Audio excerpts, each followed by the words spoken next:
and welcome everybody to the Corporate Overview and Scrutiny Committee. Nice to see you all virtually. The first item on the agenda, I think, is apologies. No, wait a minute. Yes, apologies, isn't it? So I can just say, Sean, that I haven't had any apologies. We know that Kevin Cromwell will be joining us in a minute.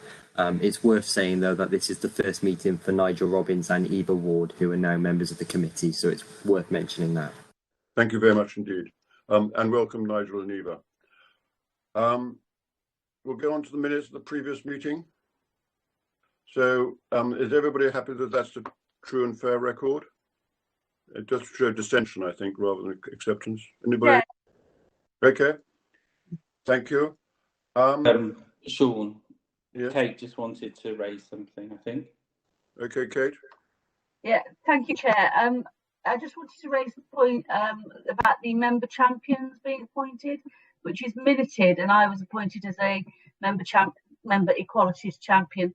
Have we had other member champions appointed? And also, this group has not met, possibly for fairly obvious reasons, but what progress have we made towards actually holding a meeting of equalities champions? Okay, thank you, Kate. Sam, can you update me? I haven't heard of anybody else being appointed as yet. To the groups, we're waiting for names, aren't we, Stephen? We have asked. We'll chase again, and then as soon as we got them, we need to move forward and get a meeting arranged. Thank you very much. And also, presumably, we ought to try and put into the diary a suggested first meeting. Just before we move on from the minutes of the previous meeting, I think there were 3 actions which referred to the various committees, 2 to, I think, the Children's Committee, and 1 to the Environment. Can I just check that they have been taken up by those committees? And if people want to see what action has been taken, that they should refer to the minutes of those respective committees. Yes, Sean, they've been referred across as part of their work planning. Excellent. Thank you very much. Declaration of interest. Does anybody want to declare any additional interest other than what they've been declaring in the past?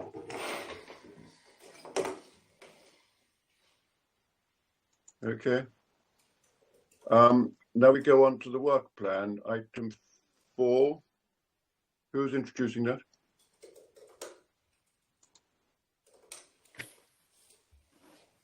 Welcome, Joe.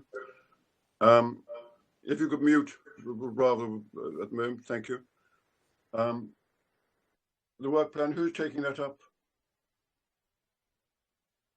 That'll be Stephen, Sean. But Okay. it's really I don't think there's much Stephen can add in terms of the information that's already there.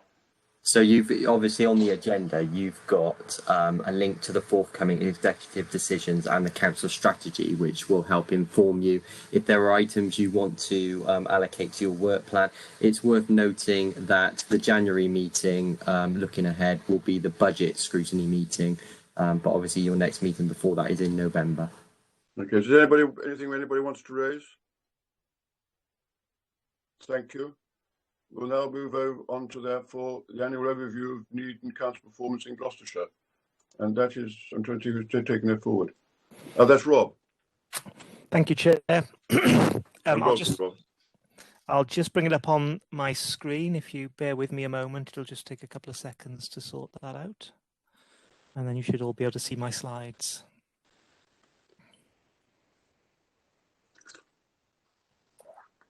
Has that worked for you? Yep. You can see those, can you? Marvellous. Normally about this time of year, I do an overview presentation for the committee on the key trends, demographic, demand-led, those kind of issues that are affecting the council as part of your preparation for next year's MTFS round.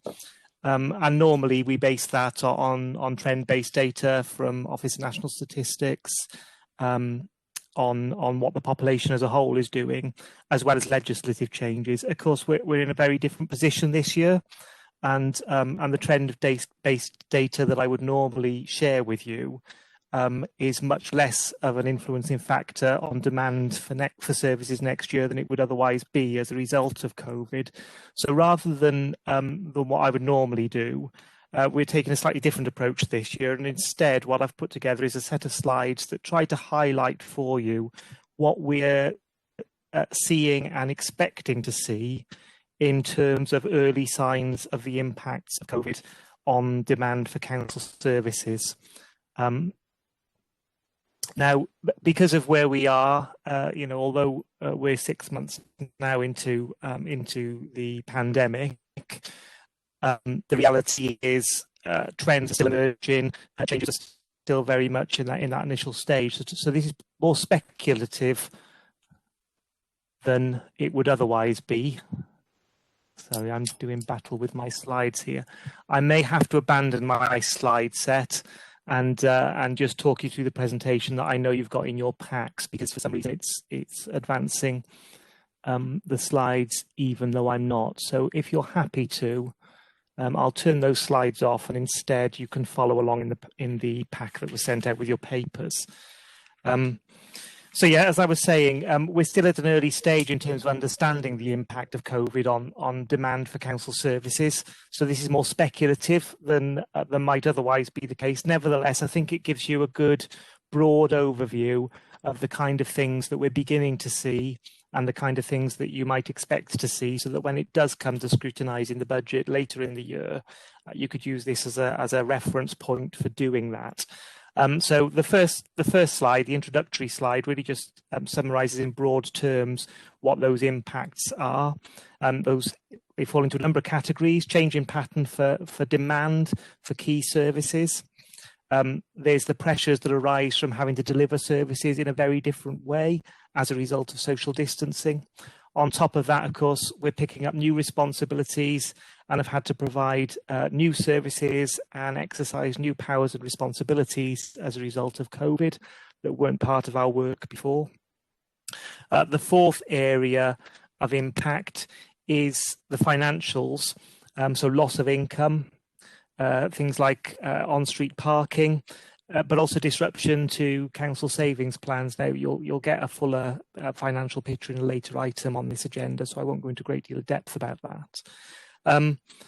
The other thing that we're beginning to see and think about is the stability of markets on which the council relies for delivering its service. And then the sixth area is, of course, our own staff and the staff of our contractors, and the impact of COVID on their well-being and resilience in the longer term. So moving on to the next slide, adult social care.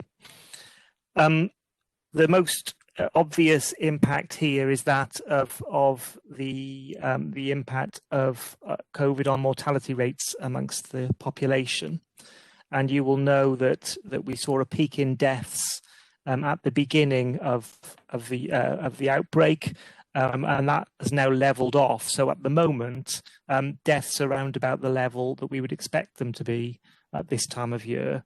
But looking back over that period between January and August, the number of deaths within Gloucestershire was about 5% higher than the previous 5-year average across the span of those months.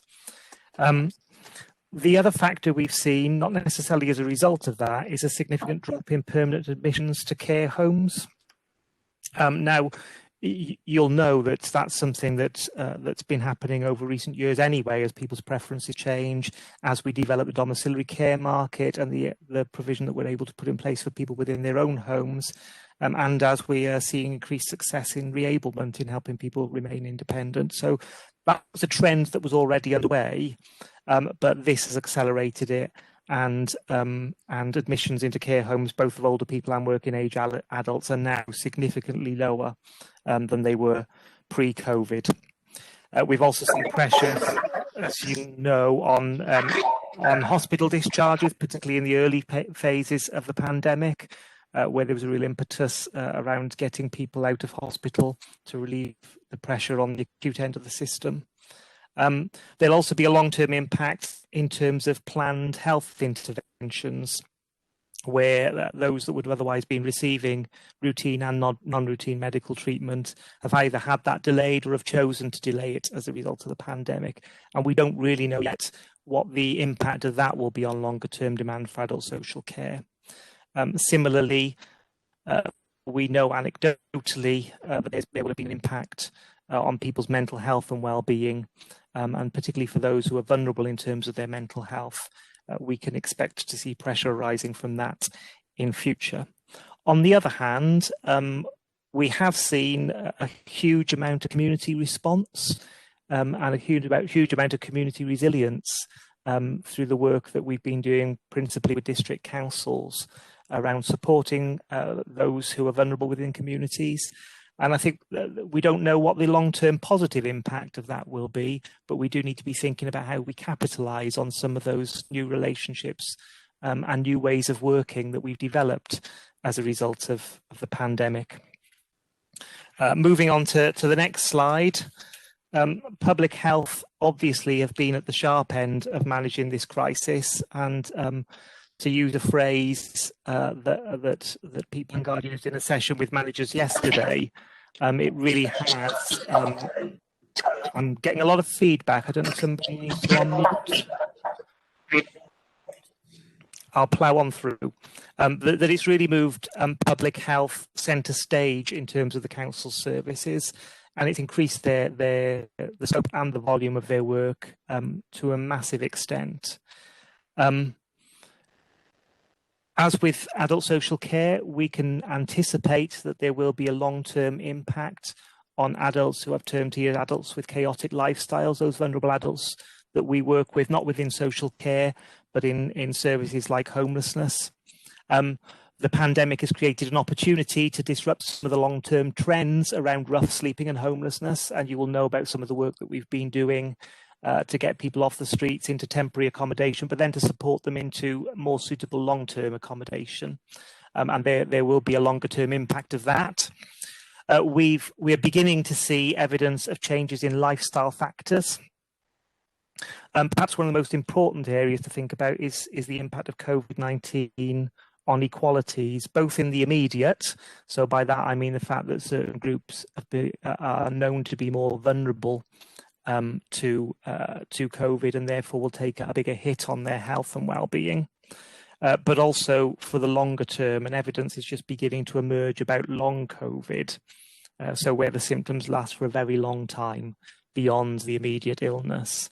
And again, that seems to be more prevalent amongst groups that are disadvantaged and amongst certain ethnicities. I've talked again about the mental health and resilience of the general population. And of course, we rely heavily on the voluntary and community sector and our partnership with them in terms of our work with communities and well-being. And a number of groups, though the efforts they've gone to during the pandemic have been remarkable, this will have had an impact on their sustainability in the long term. So we need to make sure that those groups are able to carry on working with communities going forward. Can I have the next slide? Thank you to whoever's brought it up for me. For children and families, we've done quite a bit of analysis around demand, and the big concern really in terms of children's social care is that with schools having been in less regular contact with children and young people, there may be issues that emerge now as children return to school and teachers begin to spot risks that weren't evident during lockdown, and that could then have an impact on demand for children's social care.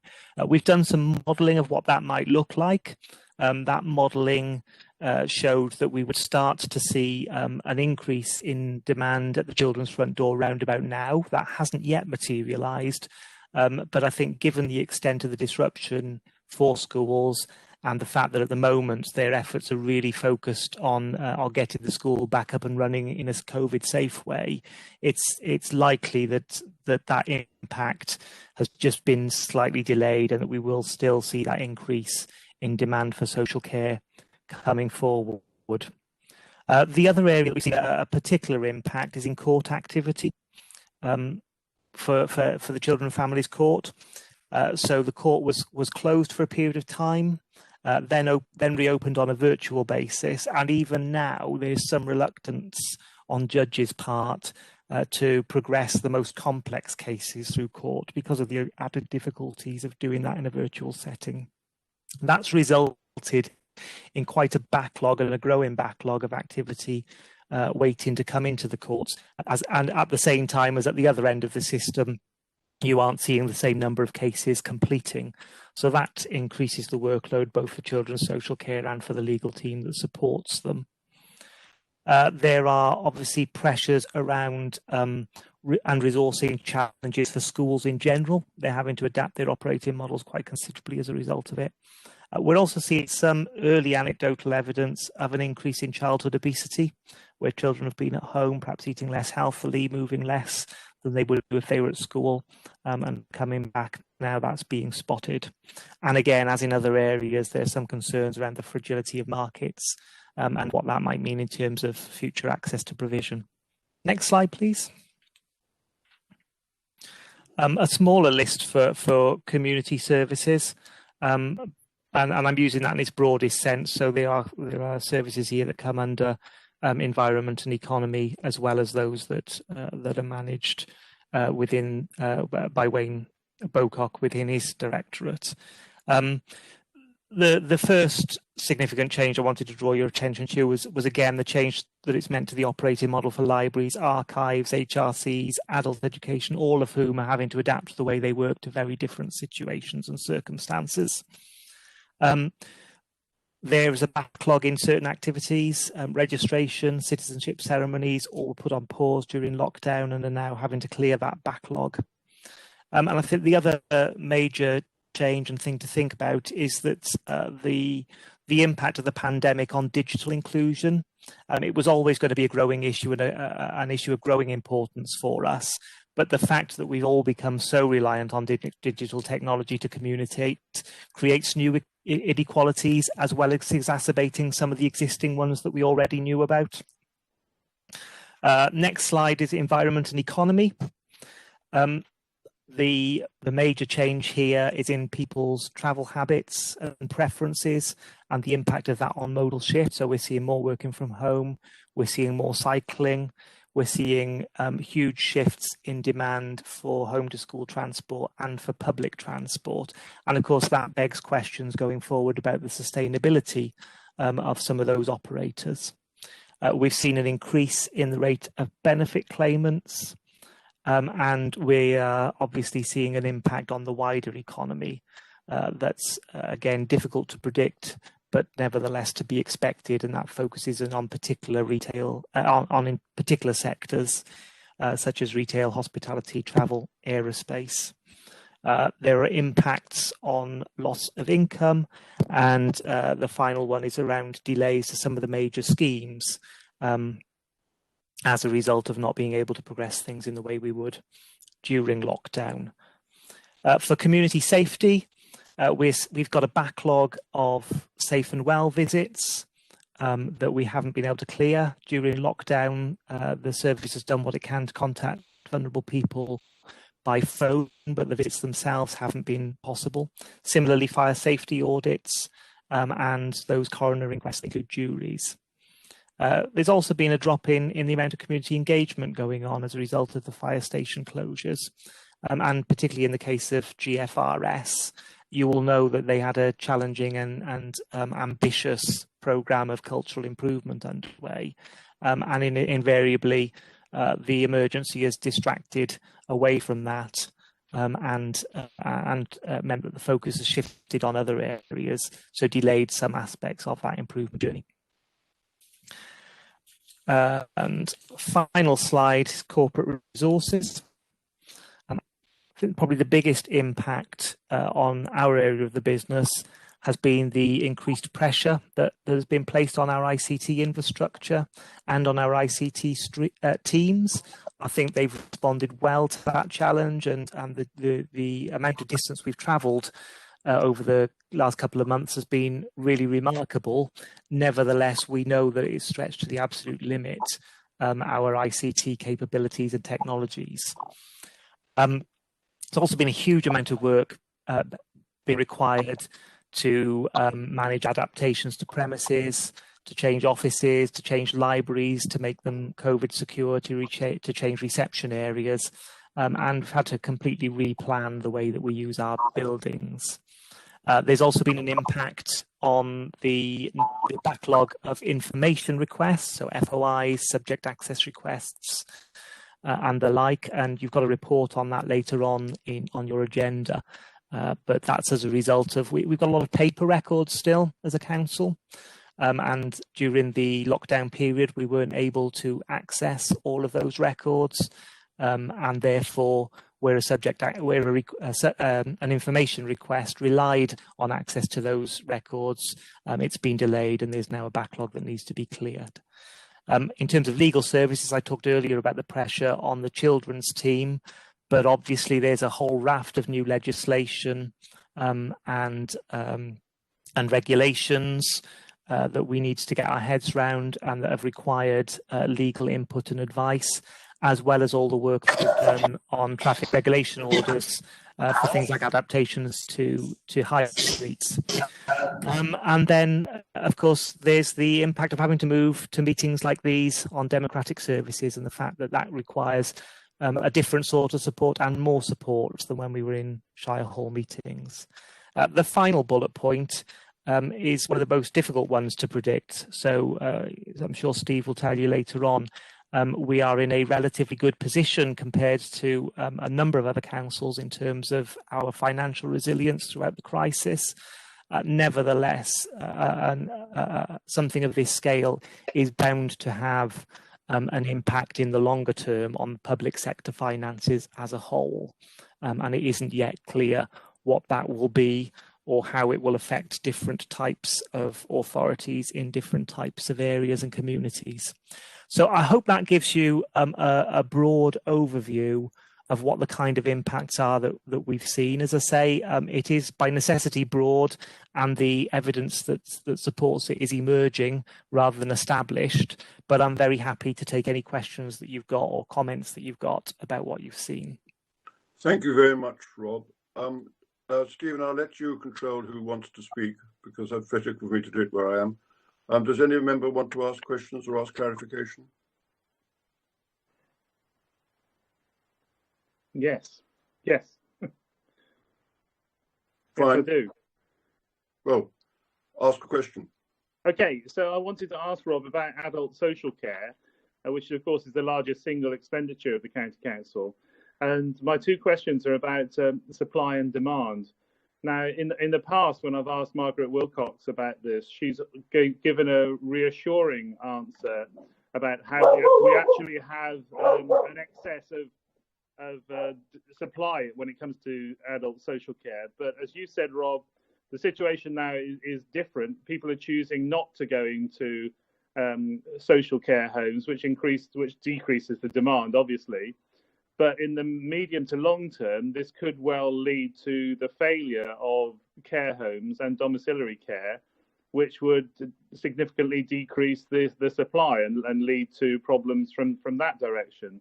So I'd like to ask you where we currently stand on care homes. What is the reality in terms of threat to care homes, and what's the projection? And similarly on home care, if people are actually not going into care homes, they're presumably staying at home while they demand domiciliary. So what's the position with regard to domiciliary care providers now and projected into the future, bearing in mind, of course, that Brexit, the reality of Brexit will hit us at the end of December, and that will have an effect on the workforce as well. This seems to me a huge risk for the County Council, and I'd like to be reassured that we're managing it by keeping tabs on what's happening now and doing projection exercises for what might happen in the next 6 months. Could you give me that reassurance and talk about it a little bit? Yeah, to some extent. I mean, obviously, some of that would need to be looked at in more depth by the relevant scrutiny committee. But in overview terms, you're right. if the trend continues to be that people choose not to go into care homes, it's likely that would put pressure on other forms of adult social care, predominantly domiciliary care. We aren't seeing that pressure yet. So we monitor on a weekly basis referrals and contacts into adult social care. And as it stands, those are at a similar level to where they were previous to lockdown. So we're not yet seeing the demand, but we do need to be alert to the fact that to the possibility that could happen over the longer term. And I guess that's where the limitations of a presentation like this come in, that all I can do at this stage is flag what we might expect to see so that we can continue to look out for it. I think the other thing I'd say in response to the question is to remind councillors of the support that we have put in place for care providers, residential and domiciliary care, not only in terms of helping them adapt their operations to be more COVID secure, but also providing them with financial support to make sure that they do remain resilient through the crisis. So the mechanisms are there. There's constant dialogue through Kim Forey and her team with those care homes. But in the longer term, absolutely, it's a risk we need to remain alert to, and that's why we're tracking the numbers on a week-by-week basis. Thank you. Just before we move on, we're getting quite a lot of background noise off and on. Can everybody ensure that when they're not speaking, that they are on mute? Yeah, I think Sean, we've had one or two problems with the connection, but it seems a bit more stable now. The other people that you've got wanting to ask questions, I can see Ray there waving. The other people are Kate, Leslie, and Brian Robinson. So Ray, would you like to ask Ray? Thank you, Sean. Sorry, I can't see on my screen where one puts one's hand up in this thing. So, sorry, I just waved them. Yeah, early on I think it was the first slide, the two questions. The first slide was mention of instability of key markets upon which the county relies. Could you just explain what these key markets are? And secondly, what provision are we making for our staff when they, in the children's area, when they have to make house visits, home visits? I presume they're still making home visits, and some of these staff, therefore, would be more exposed to the COVID than those of us that don't have to visit other people's houses. So if anybody can tell me what provision we're making for staff visiting houses where they're not resident, I would be interested to know. So there's two questions, please. Thank you. So the markets where we might see instability going forward are the ones that I mentioned throughout the presentation. So adult social care providers, providers of some of our children's services, and we wouldn't describe them as a market, but the voluntary and community sector, and of course transport providers, public transport providers, where we're seeing very different patterns of demand than pre-COVID. I think those would be the key ones. There are sure to be more that I've missed, but those are the main ones that occurred to me as I was putting this presentation and the directors fed in. On the question of children's social care, yeah, they've been continuing visits to children and families throughout the lockdown period, and have been kitted out with all the necessary PPE to enable them to do that. So absolutely, those visits have continued, but with protective personal equipment to enable them to do that. Are the staff being tested? At the moment, it's only adult social care staff that can be tested if they're asymptomatic. I think that's right, Steve. I don't know if you wanted to come in on that.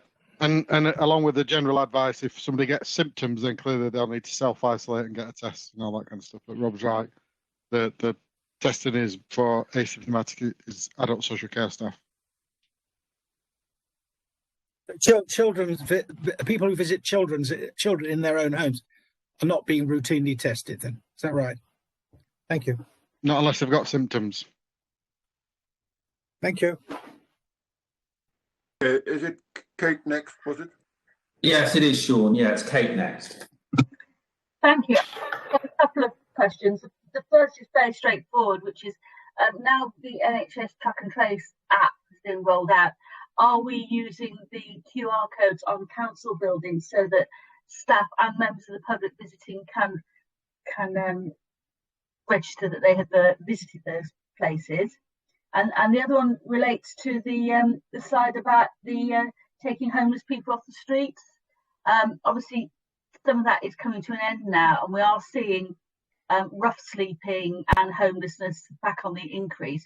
So do we have any data about what is happening in terms of moving on people from temporary into either more permanent temporary or permanent accommodation, and what numbers are leaving the accommodation that was provided without any solution, whether that's through their own decision or because of a lack of provision in what we can do for people. Rob, I'm happy to pick those up if that's okay. Yeah, sure. So yes, is a simple answer on the QR code. Yes, we've issued all the advice, got QR codes up on all our buildings, and also working with our partners across the whole county to make sure that all public buildings have got those QR codes and signage up. I couldn't guarantee it's in every building at every point. That's certainly been pushed out by our assets team. So if you spot anyone that hasn't got it on, then please let us know, and we will do that. We've been double checking on that since the rollout came in last week. I went to Shire Hall yesterday through the entrance from the members' car park, and I couldn't see one. Well, that's not a public entrance, so it's a public entrance that you've got to show them. I asked about staff as well. You don't have to show them on QR codes on staff entrances. It's where you've got them on public entrances. But for staff and councillors who are entering those buildings, the easiest way for Track and Trace to work would be for Track and Trace to know that they've been there. No, that's not the guidance. You don't do it on all office accommodation. It's for where you're dealing with public. That's the guidance that you follow. So we're not putting them on all staff entrances. In terms of the homelessness stuff, I mean, clearly this is a longer term project for the county council working with district councils. The latest numbers that I saw, which I think were this week, were 54 people in hotels at the moment, which has come down quite a lot over the last few weeks.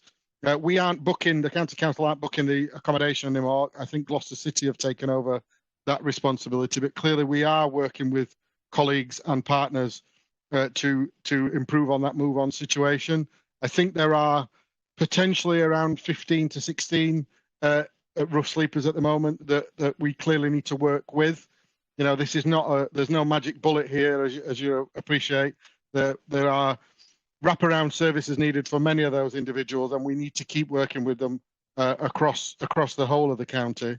Clearly, it's generally more been an issue in Cheltenham and Gloucester, but we've been working. I've been involved in some of the work that colleagues have been doing across the whole county. I've been really impressed with the work, the collaborative working across the whole county on this, and it is a wicked issue. It's not going to disappear anytime soon, and we get a regular focus. There's a working group that sits on this and actively gets involved with public health officers from the county council as well as district housing officers. So it's a priority. I'd like to say it's been solved, but I think we all recognise the difficult circumstances that some of these individuals are in and the ongoing support they need from public bodies across the county. It's progress, but it's just, it's taking time, I guess. Yeah, I mean, I accept that it's a difficult issue, but it is concerning to see rough sleeping reoccurring. Also, some of the organisations, the voluntary sector particularly, have refocused their support into COVID. They can't offer what they were offering before in terms of services that might have been accessed by people who are homeless. And of course, council office doors are not open anymore, receptions aren't open. So it's really quite difficult for people in those situations to access help. Are we providing anything additional or doing any outreach work directly? And are we convinced that our partners who do outreach work on the streets are able to function in the way they had before? I'm not sure on the outreach work. I've not been involved. I've not had an update on the project on the outreach stuff for a few weeks now, but I can certainly take that issue away to discuss with colleagues and see what's happening on the outreach stuff. It would be unfair for me to comment, I think.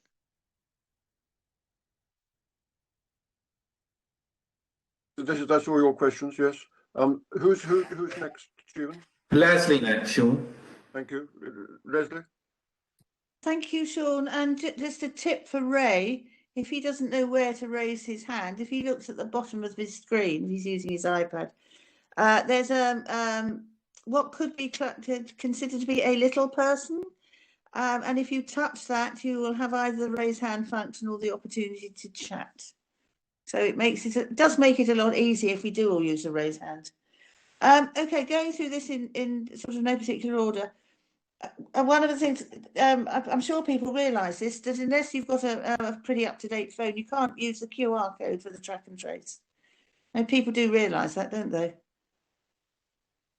Anyway, so there's that. And I wondered too, when you were talking about instability of market, the effects of somebody of working with people who are also the staff aren't working, as we had with Tarmac at the beginning of all this. Tarmac weren't working because everybody was in lockdown, and so you couldn't get, the work that was going on roads couldn't carry on because Tarmac weren't able to supply the stuff. So that was just another thing. I wondered if that had been factored into the thinking. So going back to the beginning of the slides, when you're talking about the impact of COVID, do we know now what we could have done better, so that in planning for the next, as things are evolving at the moment, and there were considerably more deaths yesterday, are we planning to, or have we got the plans in place so we know that we can accommodate the next wave? Is a horrible word to use for it, but then what's coming next. I'm really concerned about sort of staff working from home and the effect that's going to have on them long term, and the resilience. I've mentioned this on previous occasions, but it doesn't suit everybody, and somehow or another recognizing that, and recognizing that some people might be able to come into work. I know that the options are limited, but if people do want to go into Shire Hall to work, is that being accommodated? Has anybody looked at the difference in deaths in private homes and deaths in the care homes that our GCC run? I think that would be interesting to see. Can I suggest that if you're going to series of questions, we'd probably like to get each one answered, otherwise, because you're moving on to certain subjects. Well, they might be being answered by different people, Sean. Okay, anyway, but I'm just saying, if you can departmentalize to them to a degree, so other people can follow. I will sort of go notes with the slides. The everyone in thing, it would be interesting to know, I had to get some sort of report to see how successful that's been. I mean, Kate's mentioned that we're seeing people out and about again, and so the success of how all that's worked, and whether or not the various support mechanisms were put in to help people, because I know they usually have several problems, alcoholism, drugs, etc. So can we possibly see a report on that, and how it is going to be addressed in the future, and what's worked, what hasn't worked? The inequalities was mentioned with the effect of COVID, and I don't know if people realise that there's a select committee working on this at the moment, getting evidence from people, and then the inequality stuff. The Public Health Annual Report is, I gather, going to focus on that as a topic, which I think would be really useful to see. Do we know yet what's going to be done to address the increase in obesity in children? That'd be good to see. Cycling, I think, as traffic levels are now, I think, back to probably pre-COVID flows. I think cycling has dropped off. That tells us the message that if you feel safe on the road, you're more likely to get out on your velocipede, and it is wonderful riding on roads where there isn't traffic. The final thing I wanted to ask about was, we talked about IT, and I think it has been absolutely amazing how people have adapted, and it's extraordinary the way things have advanced, and the use of this sort of technology to have meetings is pretty amazing. But we're moving into a new contract, aren't we? And I wondered, you know, that could cause some sort of instability as the you know, the contract slides from one group of people to another group of people. Do we know, are we factoring in the impact of that? I can't think of anything else. Thank you very much. Okay, I think we'll probably tackle some of those between me and Rob, if that's okay. Rob, do you want to cover the business continuity issue, and then I'll do staff working in ICT? Yeah, of course. So on the question of have we learnt from the first phase? Absolutely. We had a session with CLT just last week where we were capturing lessons learned, reflecting on what we took away from what went well and what didn't go so well in that first element. And I think one of the most significant learning points, probably not just for us, but across the partnership, has been that this was really an emergency like no other, both in terms of its duration and the breadth of its impact. I mean, we've seen some of that in this presentation, haven't we? There's barely an area of life that hasn't been affected by it in some way or another. So whereas most of our business continuity management and emergency response plans were built around something sharp that may last a couple of weeks at most and affect a part of the county, this is of a different scale and nature altogether, and so we need to make sure that our plans reflect that in future. The other thing that we're doing is a root and branch review of our business continuity management arrangements. Got some new staff within Wayne's team who are really experienced in this area and who are breathing a new lease of life into that across the organisation. I think that's really welcome as well. Shall I just pick up on some of the odds and ends of other questions as well, and then hand over to Steve for those couple of issues. So deaths in private versus GCC care homes. Of course, the reality is that most of the care homes that we commission places from are also taking private patients. So it's not that simple. So no, we don't have a way of breaking down the data in that way, unfortunately. I think on the homelessness front, Steve's already committed to getting some more information about that, so we'll get that out to you.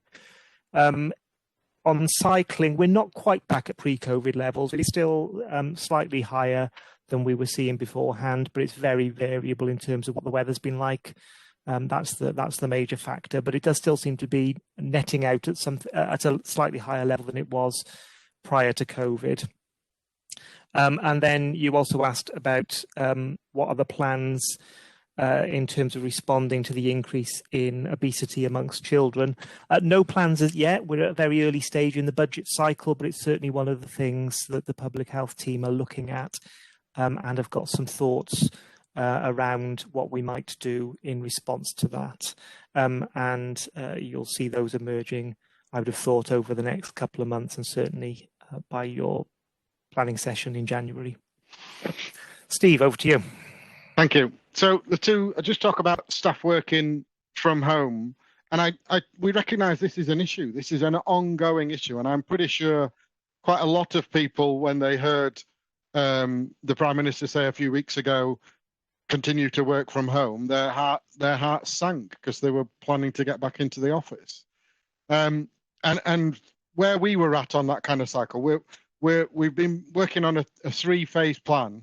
So phase 1 was up to the end of September. You know, the COVID secure buildings, roughly about 10% of the workforce overall are in those buildings, and obviously that varies from service to service as well. That was phase 1, if you like. So can we cope with that? Have we secured all our buildings? Have we made sure staff have got the right technology and support to work at home? Phase 2, which is kind of October onwards, obviously took a change when the Prime Minister made the announcement. And what we are now working through is, are there teams, managers, services, individuals that need to come back into the office for 2 main reasons, really. 1, productivity, and 2, well-being. So we've got a template, we've got some dedicated resource from public health, from my area, and from assets, are working through with managers, working through with teams to pick out those individuals or those team areas that need additional support, additional can we come back into an office? Is there a, we need a get round the table session to sort something out? You know, can we do that? We're also looking at how we can do that virtually. And I don't know if you know, but you can do that on WebEx. You can draw on things. Myself and Rob had a little trial of some of that stuff the other day. So we're looking at how can technology assist in those areas. And again, that's what I was keen to do, is have a consistent approach for the whole council, not just draft a set of rules and hand it out and say, get on with it, we'll leave it to you. But we're actually working with teams and managers to say, how can we support? What do we need to do where there's more people in the office? What do we need to do where we need to change the office environment and create bigger meeting rooms with monitors on the walls, all that kind of stuff. So we're working through that middle phase. I would have hoped that middle phase would have been sooner, so that we'd gone something like October to January and we were done. It now looks like that middle phase is likely to go on a little bit longer. And when I say that, so phase 2 is the middle phase, working with teams to bring them back into the office where they need to, whilst maintaining the guidance that you work from home where possible. And then what we're also working on is the phase 3, which is post-COVID or post big numbers on COVID. And what does that look like? So that we don't lose the flexibility that staff and teams have got to continue to work from home or work from wherever. And, you know, it doesn't necessarily mean that you work from home. You could work from a fire station or a library or whatever. So we don't lose that productivity improvements that we've got. We don't lose that staff flexibility, but we also change the kind of mix. So do we bring more people back into the office environment and change the office environment, move to a more flexible working space? Don't have, this is the office for finance. We have, this is the office for that directorate. And you book I know some teams have been doing this already in partner organizations. You know you're coming in on Thursday, I'll book a desk. And I'll book a desk. Or I've got a team meeting where I need 6 people in the office and 2 are going to work at home. I book a meeting room, and we do it well in advance of that kind of stuff. And that will be the challenge. What does the new normal, if you like, the new balance of those issues look like? And what we're probably going to do is set up some trials and work through some trials. Probably now going to be post March next year when we set up those trials and get those different working environments up and running. So we're trying to work with the guidance as it comes out from government and as it changes, but also working through and supporting teams and individuals to tackle those issues. So on the ICT front, yes, you're right, Leslie. We do have a contract change due at the end of March, and we're working through the what that process looks like at the moment. It is a complicated process because we're not just ending one contract and bringing a new contractor on site. We're splitting up that contract into different ways of working. So there are some parts of that contract where we can very easily go to the market and pick a provider and say, well, we'll take that provider for that one. There are some parts that we're going to bring back into the county council and operate ourselves.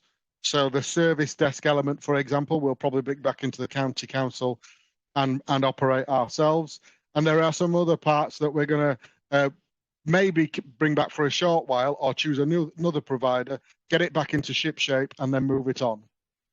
In terms of what that meant for the ICT strategy, it was important for us to make sure that we finish the things that we've been doing and plan for starting new stuff.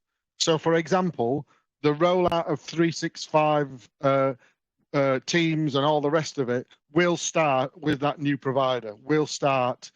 We've done a lot of planning work, but we thought it wasn't the best idea to start rolling out new technology and new products just as you come into the end of a relationship with an IT provider.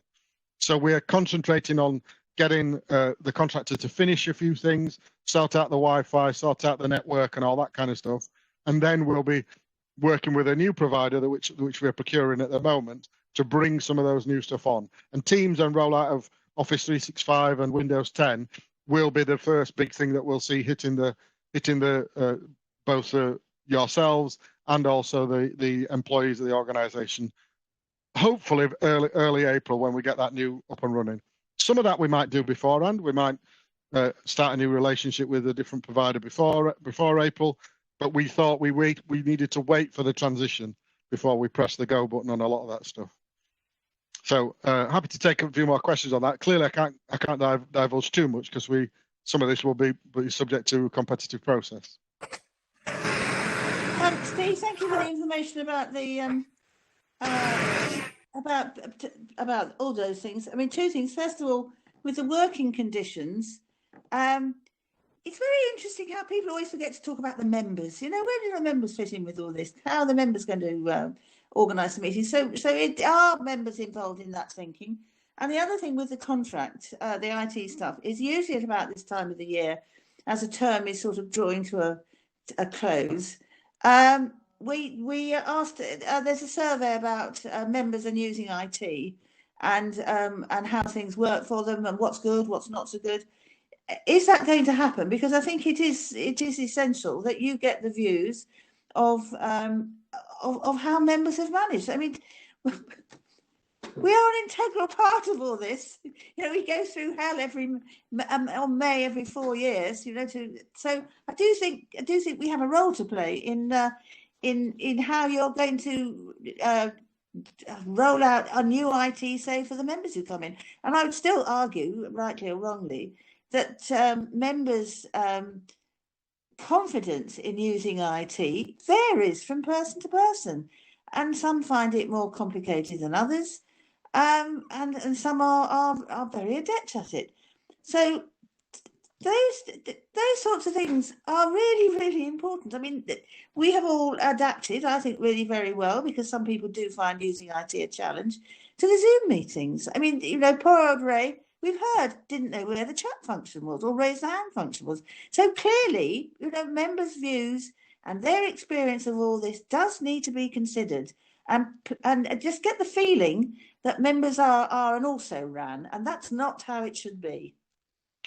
I'm not going to comment too much, I guess. I'm happy to take those issues away. I'm not disagreeing with you, Leslie, at all. I think you've made some valid points there, and we need to reflect on that and see what we want to do about it. I don't want to sit here and make promises that I can't follow through. I think myself and Rob and Simon need to take away and reflect on those comments and see what we want to do. So thank you for those. I think we need to go away and give some thought to that and come back to you. Thank you very much, and I look forward to your deliberations. Thank you very much, Leslie. Who's next on the list, Stephen? Sure, you've got Brian Robinson and Stephen Hurst has put his hand up as well, and we've got and Ray has put his hand up. Actually, were you just testing the system, Ray, or were you looking to speak? No, just very briefly. I just wish to assure Leslie that I might be poor, but I'm not. But to describe me as old is ageist. And we've also, thank you, Ray. We've also got Joe Harris. I don't think he's got the ability where he is in the leader's office at Cotswold to put his hand up, so we'll have to watch out for Joe. All right. But the next person is Brian Robinson. So don't forget, there's Brian, and after Brian, there's. So they've got Stephen Hurst and then Joe Harris. Thank you very much, Brian. Do continue. Okay, thanks.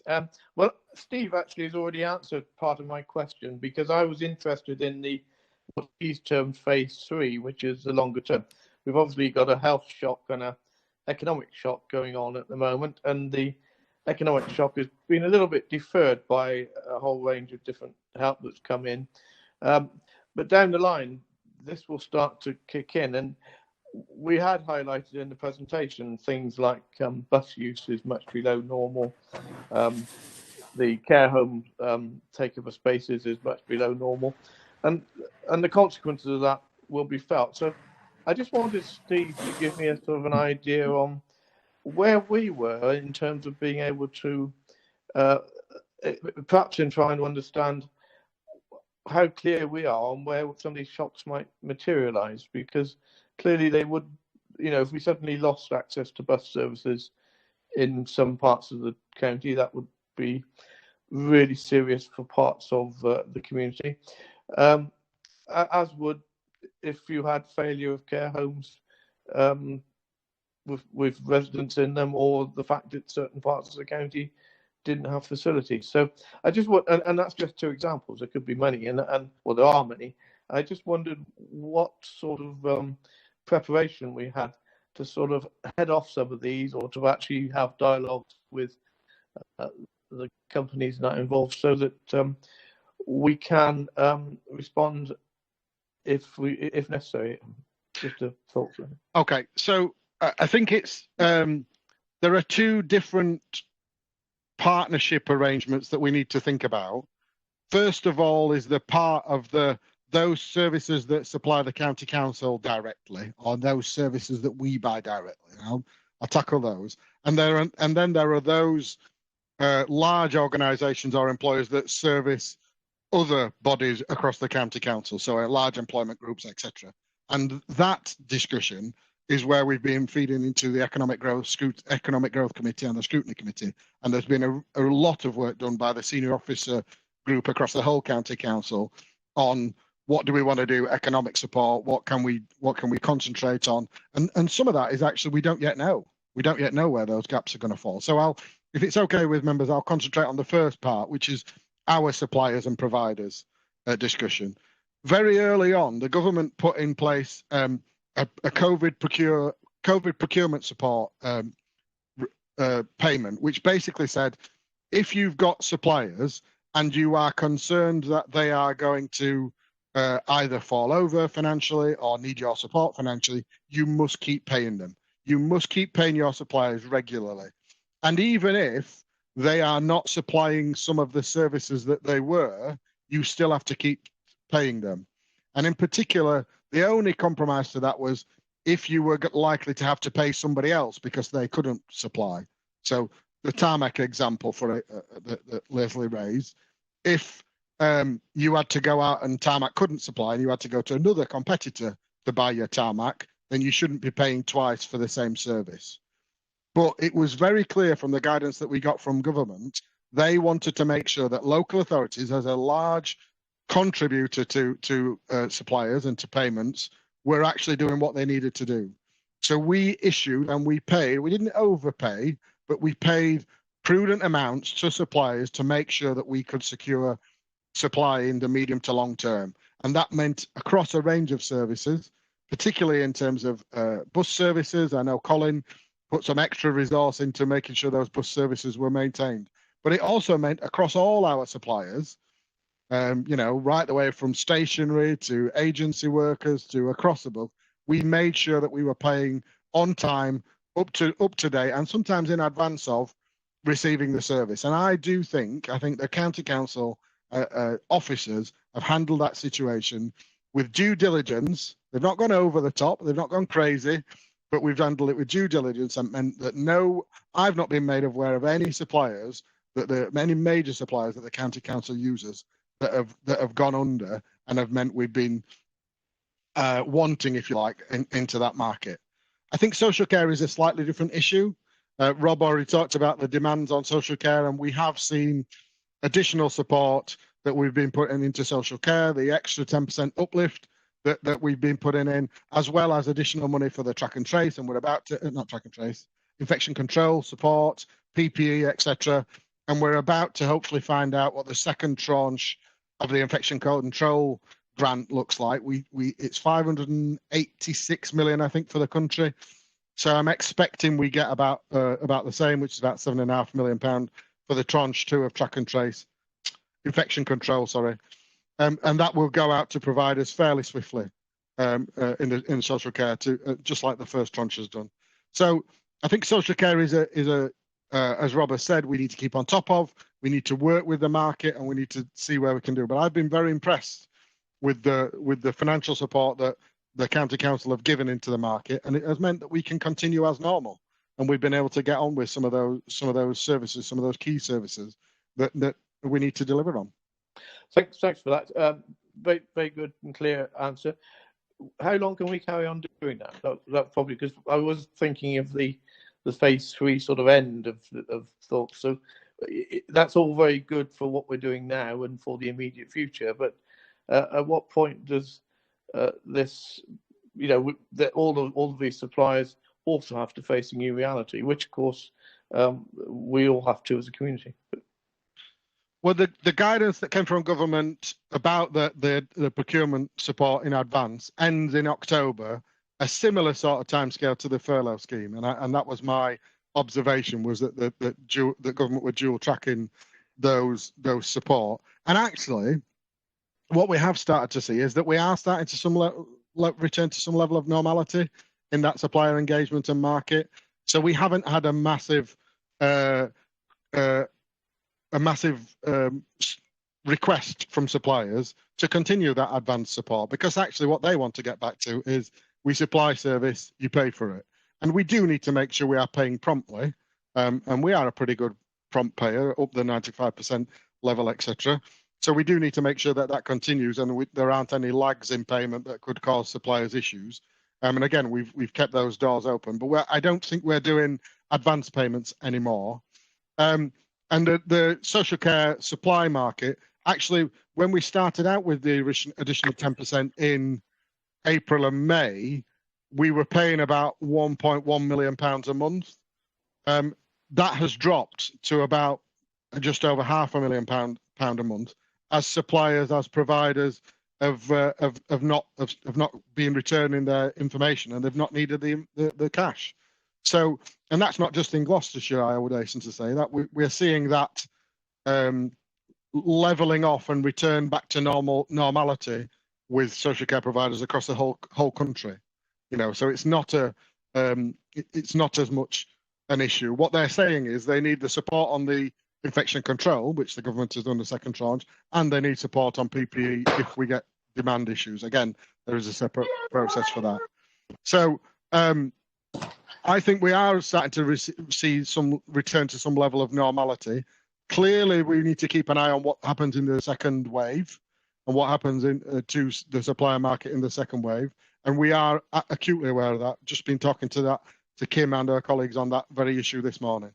So I think we need to keep abreast of it, whilst at the same time, and I'll just take this opportunity to mention this, I think the County Council has done an amazing job in terms of not going out and spending money willy-nilly, but actually managing the difficult situations that we've got. And I feel comfortable that we will be able to manage that situation to the year end. Thank you, Steve. That's very, very good to hear and reassuring. Thanks. Thank you very much, Brian. Stephen. Thank you, Chair. I'd just like to throw some light onto the adult care situation. For the past 3 years, the County Council has had a defined policy of reducing demand in care homes. So the reduction which we report in the presentation was not a shock or a surprise. The main thrust of our reduction in care home plan is what is called the 3-tier conversations. And that's a managed way of social workers attempting to keep people away from care homes, but providing far more support in people's homes. People want to remain in their homes, and we really are facilitating that very, very successfully. But of course, the result of that is that the demand drops in care homes. But that's a planned thing.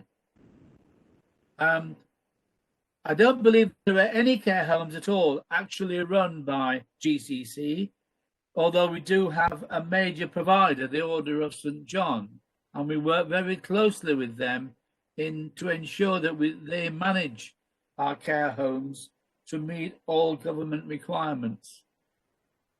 The adult social care home market is, of course, a purely private operation. Everyone is a private operator. And of course, because of that, it's very difficult to ensure an overall performance level because everybody wants to go their own way. And it's our social care department's main job to make sure that our providers meet government requirements at all times. We're currently waiting for a new tranche of government advice guidelines, which may well change the way we go again. But can I assure you that the drop in care home admissions is not accidental. It may well be in part be accidental, but in the main, it's a policy decision to reduce our spending in adult care homes, which if we hadn't have taken this action, that's all the county council could have afforded to do if it continued the way it was going. Thank you. Would like to make an additional comment to that, Rob, or anybody else? No, I don't think I need to. No. Okay. Shall we move on then? I think, Joe, you're the next person who wanted to ask a question. Thank you, Sean. Yeah, just a couple of observations, if I may. I think the way that the county council, I think the way that the district councils, I think the way that all agencies in Gloucestershire, sort of met the challenge of COVID has been really admirable. And I think particularly in the first month or two, initially responding when we're in that sort of emergency hybrid situation, I think was absolutely fantastic. And GCC, district councils, as I said, really, really impressive. And I think the way that all the agencies were talking to each other as well, and I know, being the leader of a district council, I really appreciated, the coordination role that the county played. I think though, what concerned me is as we progressed to a bit more of a business as usual, I think the wheels started to fall off a little bit, and I'm not laying all the blame at GCC's door here, but there were some notable things. Certainly from our point of view in the Cotswolds, in that some of our dealings with GCC felt quite inflexible, and particularly where, for example, where we had sort of road reprioritisation schemes, that sort of thing, we sort of engaged in good faith, and quite often we were left feeling frustrated and in some instances upset. And I think, the tone of some of the emails that officers here at Cotswold received really was unacceptable. And I'm not blaming anybody, but what I am saying is emails with that sort of emails with that tone concern me about the pressures that our staff are under here at GCC, and the sort of working conditions they're living in. Because I appreciate road reprioritisation schemes was a very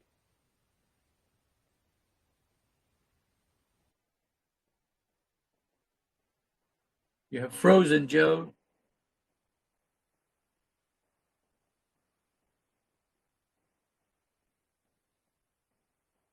Joe, you've gone. Stephen, can you mute, please? Apologies. I'll leave Simon or Stephen to see if we can do anything. Chair, can I just say a couple of comments then? Sorry, I think Hang on, I think there's Sorry, I think I froze there. So yeah, I was making the point, I'm just concerned about the working conditions and the stress on our staff at GCC, because, what we were finding was that it's not really an acceptable way to talk to your partners, quite frankly. And if that was happening to a wider community, that really does worry me. So, Steve, I'm sure you'll offer a comment on that in a minute, but I do think it needs to be noted.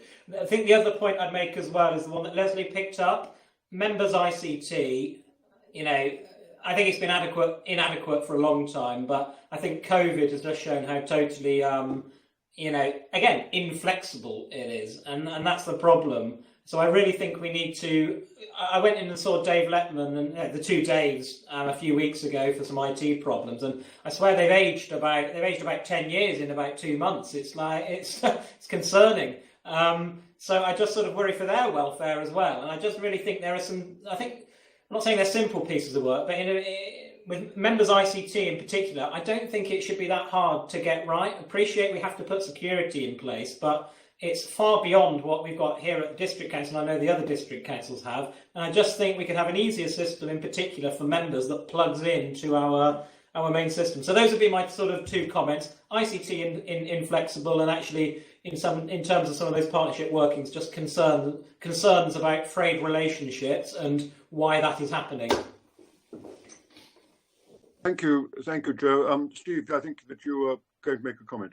Well, yeah, and I guess what we're recognising in the business continuity work that Rob referred to is those pressures that staff are under, and making sure that we adequately resource those areas that need the resource under that pressure. And as we move from recovery to response and response to recovery and the bounce between the two, that we pay recognition of that, and that we don't just merrily carry on thinking that we can do all the things that we said we were going to do in that priority setting area. So, what's got to give? There has to be a debate in organizations, in teams, and we had a large management team organization meeting yesterday to raise that exact issue.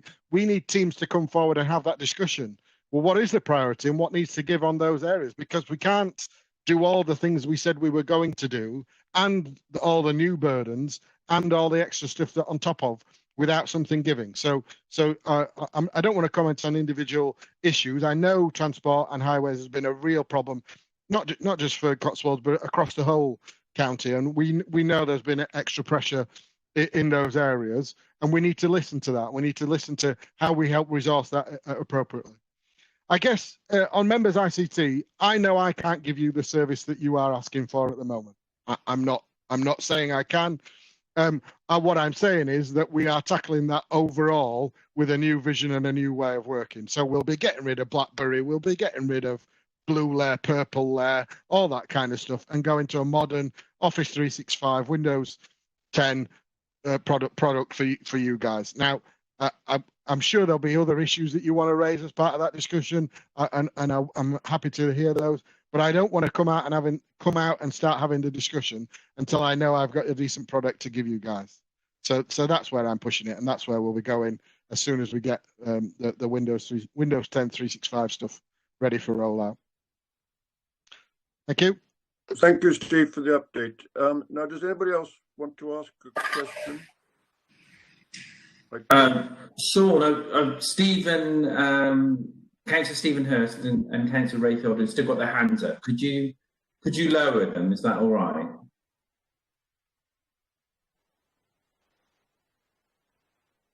I'll take it that Simon, I think Councillor Rob Bird wants to ask a question. Rob? Okay, I can't actually see Rob on my waving on the screen. So yeah, Rob. Simon, thank you. Well, to be honest, I really want to follow up on the remarks that have just been made about relationships between county staff and district authorities after listening to what Joe's just had to say, because I think, Joe's made his comments about their relationship, but as leader of another district authority, I wish to add a bit of balance, and I will say that I would like to thank the county staff for the effectiveness of the working relationships established with Tewkesbury officers during this period. And, there's been a lot of detailed work that's gone on a number of projects, reopening the high streets, things like that, and the cycle schemes and all that sort of stuff. Very extensive work, some of which I've personally been heavily involved in, as has Councillor Cromwell, who's in on this meeting. And my impression has been that, officers have been well served by the support and information provided by county officers, and I'm very, very grateful for that. I appreciate, Joe's got a point about the situation with regard to relationships at Cotswold, but I feel it was important to make that point from my perspective at Tewkesbury. Thank you. Thank you, Rob. Can I just say one? I think if there are individual cases, it's very important they're taken up, but they're taken up as individual cases. I'm not saying that everybody's perfect, but Steve, I think you wanted to say something. Yeah, and I just picking up on Councillor Bird's point. I mean, some of the relationships and working groups and activities that have been established during COVID are lifetime relationships, and we need to make sure, not just from the county council, from district councils and all partners, that we are building on those relationships together, and that we're working out. If there are wicked issues or challenges, we bring those to the table. I mean, I chair the LRF recovery group that's got all the districts on police and partners from around the county, and they're working together to solve difficult issues has been absolutely amazing. And we need to make sure that we absolutely build on those relationships going forward. Rob cited the stuff that's been going on community resilience. When I think of all those government-backed infrastructure schemes, and I'm talking Working Neighbourhoods Fund, SRB, all those things that were established to bring together community-based working across large geographical areas, has been solved as part of this pandemic. And those relationships, those working with community and voluntary groups, has to be built on as a strength going forward for everybody's benefit, not just for one organisation, but for every individual's benefit. And that's the positive message that I think we need to keep playing back to ourselves. Thank you very much. Does anybody else want to ask any questions?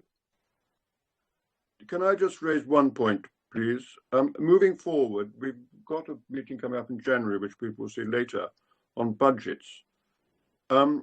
Will we as members be receiving sort of an initial forecast, say between now and Christmas, as to where we stand on the finances? Or will we go straight into a sort of a budget meeting? It seems to me that at this stage, we tend to start looking at sort of the issues which are facing the finances, and maybe some form of some more discussions where the pressures are. I mean, I'm thinking we've had a lot about the cost pressures, but presumably there's going to be some pressures on income coming in, and I don't know where the government stand on that. I mean, to me, I can imagine that some of the council tax which we've had, we may not be forecasting to receive the same levels of council tax, obviously via the districts, as we have in the past. I don't know, Steve, if you can comment on that or what we're trying to do. It's a good point, and I think we probably need a pre-January session, just to maybe not a public session, just to kind of to bring members up to date with what current thinking is. And we have done some work. We have done quite a lot of work behind the scenes for planning for next year's budget. There are still a lot of unknowns, unfortunately, as you might get. So I guess we're in that debate about known knowns and known unknowns and all that kind of stuff. So I think it makes eminent sense for us to think about a pre-January session to at least give you an up-to-speed position where our current thinking is. Yeah, I'm happy to take that away, Chair, as an action. Thank you very much. If nobody's got any other points, shall we move on to the next item on the agenda, which is about rainbow and colourful crossings, I think. Who's introducing that, please? You've got Kath Howard for this one, Sean. So Kath's online. You there, Kath? I'm here. Can everybody hear me okay? Yeah, I can hear you, Kath. Yeah, okay. You okay to present the report? Excellent. I'm going to leave my video on for the moment. And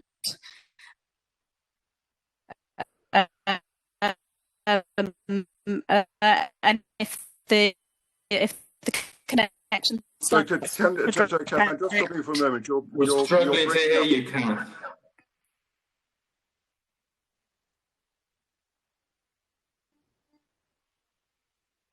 Right. Good morning, everybody. This was needed earlier to put together all these members.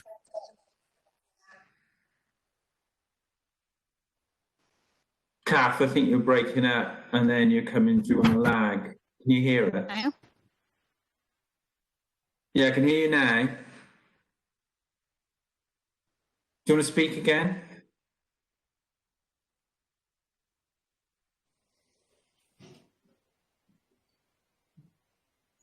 I'm wondering, Sean.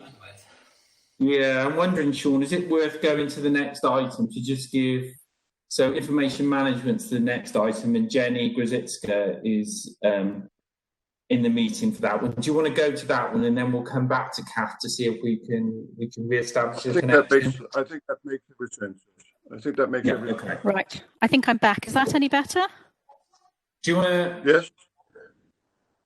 Perfect. Let's stay with Kath, because that means that let's see how we go, Kath. But if we break up again, we'll move on to the next item and come back when things are better. Do carry on, Kath.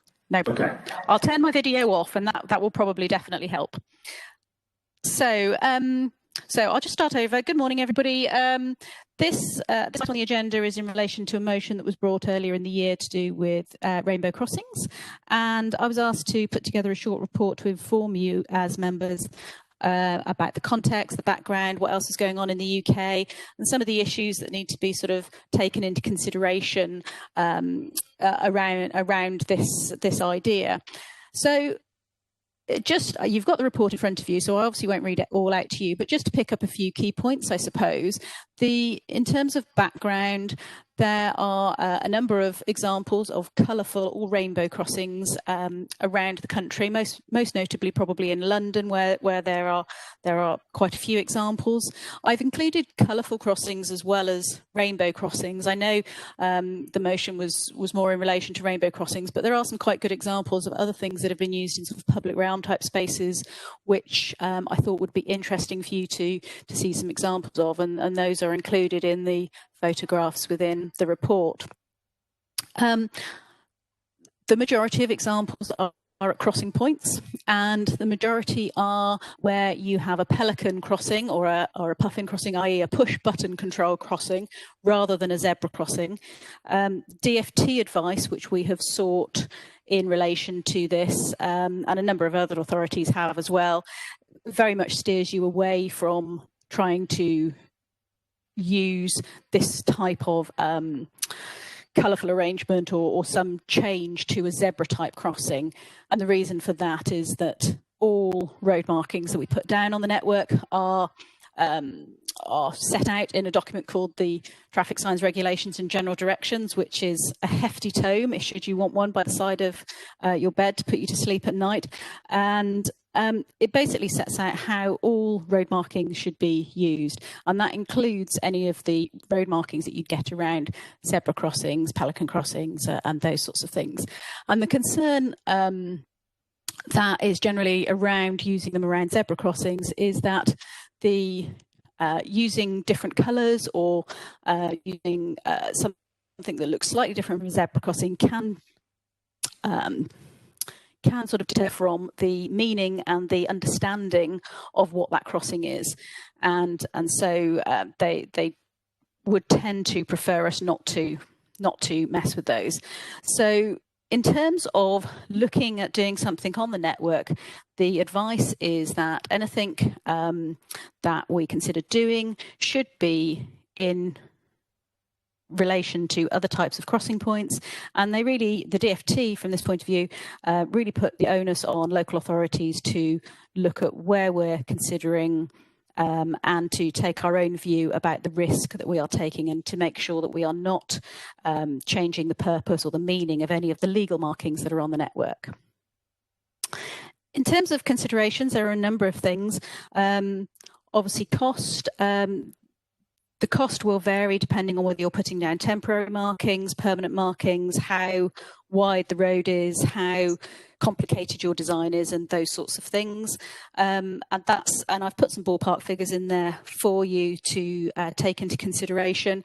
It would be very much once we knew what sites that we might be thinking about doing, a much more detailed estimate obviously could be worked out.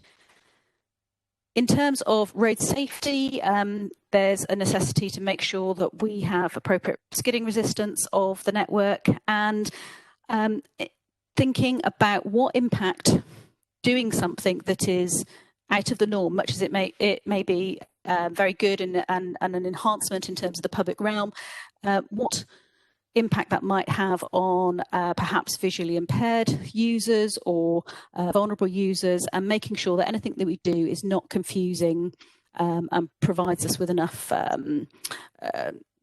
reassurance that we're not going to cause problems for some other user group that might find it more difficult.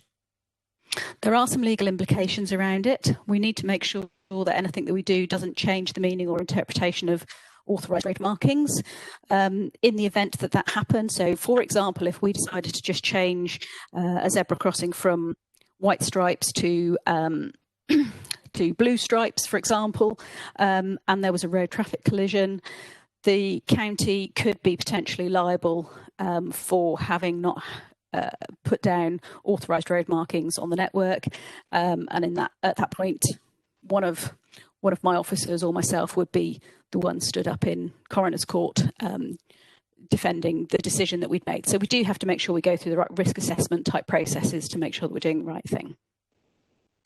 Budget. Obviously, there's no dedicated budget for this type of new installation, so we need to identify new revenue funds to do this. It would be a revenue activity in general, so it's about finding revenue funds for it.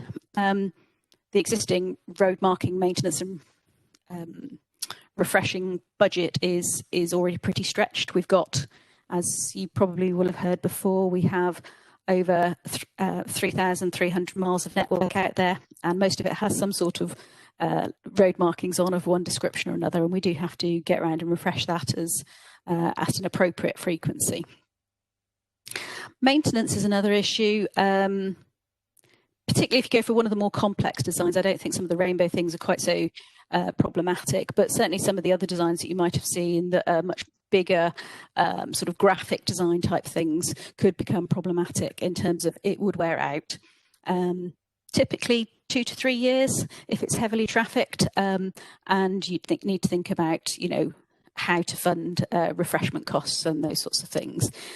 And whilst utility companies who carry out works on our network are obliged to reinstate trenches and their roadwork area to match old and new, obviously something that's a brand new blue versus a 2-year-old blue, for example, can be a little tricky.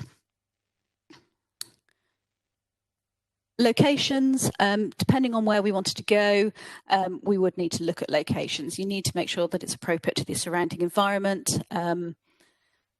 Make sure that we avoid the confusion that I've already talked about.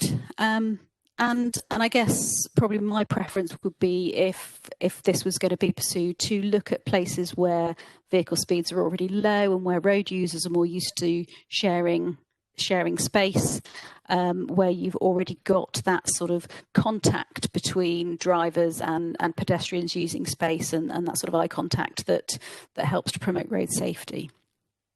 Permanent and temporary markings I've mentioned. Public perception, I think generally probably would be considered quite a positive thing, but it is something that we need to think about around engagement and communications, and environmental sustainability. So there's a number of things to take into consideration, and whilst there are lots of positive benefits of encouraging a very vibrant and inviting public realm through the use of colour crossings, we just need to bear some of those factors in mind when considering introducing those road markings, and especially if we were looking to do something around areas where we want to in those areas where we've got crossings where we want to make sure that we don't confuse users. We would need to find new budget, and they wouldn't be suitable for everywhere, but it's certainly something that can have a lot of positive benefits as well. So that's just a bit of a whistle-stop tour, I suppose, really. I've included in there the response that we got back from the DFT, so you can see that, and it's a fairly standard response, so I suspect they've been asked the question a few times, as you'll see from the reading. And I hope that will provide some useful background, and I'm more than happy to take any questions that you might have on it. So Sean, we've got Kate and Leslie and Nigel. Kate, would you like to fire away? Yes, thank you. As I brought this motion to council in the first place, which is a fairly modest proposal for, I think, over the next couple of years to provide one crossing of some nature in each district. I particularly like, I mean, this research is welcome. It's fairly standardised and fits in with the research I've seen around the country. So there's no barrier to doing this other than a small amount of money. And I think we have to look to places where, we would be considering perhaps doing that anyway. I particularly have in mind in Gloucester, Kimbo's Triangle, where the absolutely not standard road markings have almost disappeared and actually have failed in what they attempted to do to make that shared space safer for pedestrians. And something like this there would actually not only enhance the area, but actually enhance the road safety, as vehicles might realise that they're not on a standard road and put their foot down to 30 miles an hour as they're wont to do. But that's just one place. I am quite relaxed as move with the original motion about where this is. I think we should identify some locations, but what I'm really not relaxed about is dragging our feet. I think that, as I said in the original motion, we want to indicate that we are an inclusive county, supporting, bringing the biggest LGBTQ festival in Europe to our county, and supporting that bid with its economic benefits is really important. And we talk a lot about encouraging young people to come and live here, to stay here, to feel that this is a good place for young people. And I think that these crossings for them will be a real indication that not only do we say these things, but we mean these things. So I'd like to make a recommendation, but I'm happy to wait to the end of the debate for that, if you prefer, Chair. Thank you, Kate. Why not make the recommendation now, and everyone will know we stand. We can then come on to the other. We'll come on to Leslie and Nigel after you've made your recommendation. Okay, I would like to recommend that we proceed, as the motion suggests, with planning the first 6 rainbow crossings in the county, and that locations for those are identified and brought back to this committee for our next meeting. Sorry, I just want to clarify something. You slightly changed what's actually in our papers. What the paper says, the council resolved to call on the cabinet to create an inclusive rainbow flag crossing in Gloucester City. You're now saying you'd like to have it across the county, are you? No, the original motion referred to having the first one in Gloucester and then one in each district after that. But I'm not even that precious about what order we do it in. Thank you for the clarification. Okay, well, we'll leave that on the table at the moment. Leslie, would you like to speak next? Very much indeed, yes, and I seconded the motion, and I am very pleased we are now debating it. Ever since I saw them, now probably 2 or 3 years ago, in a London borough, in Woolwich, I thought, wow, what a brilliant idea. So I want to call them gateway crossings, then we get away from the muddle of them being, or gateways, but them being zebras. And I completely support the fact that we should just consider these. And I found your report, Kath, really encouraging, because there really don't seem to be any barriers in going ahead with them, as long as we put them in the right places and they're looked after. So thank you very much. I am really encouraged, and I can now go ahead with getting number 2 and number 3 either side of the shared space in Stonehouse. Thank you very much. Thank you. Thank you, Leslie. Nigel, you wanted to say something.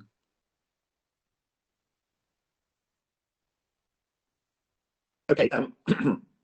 I'm sorry to say my reaction to Kath's report was totally different from Leslie's.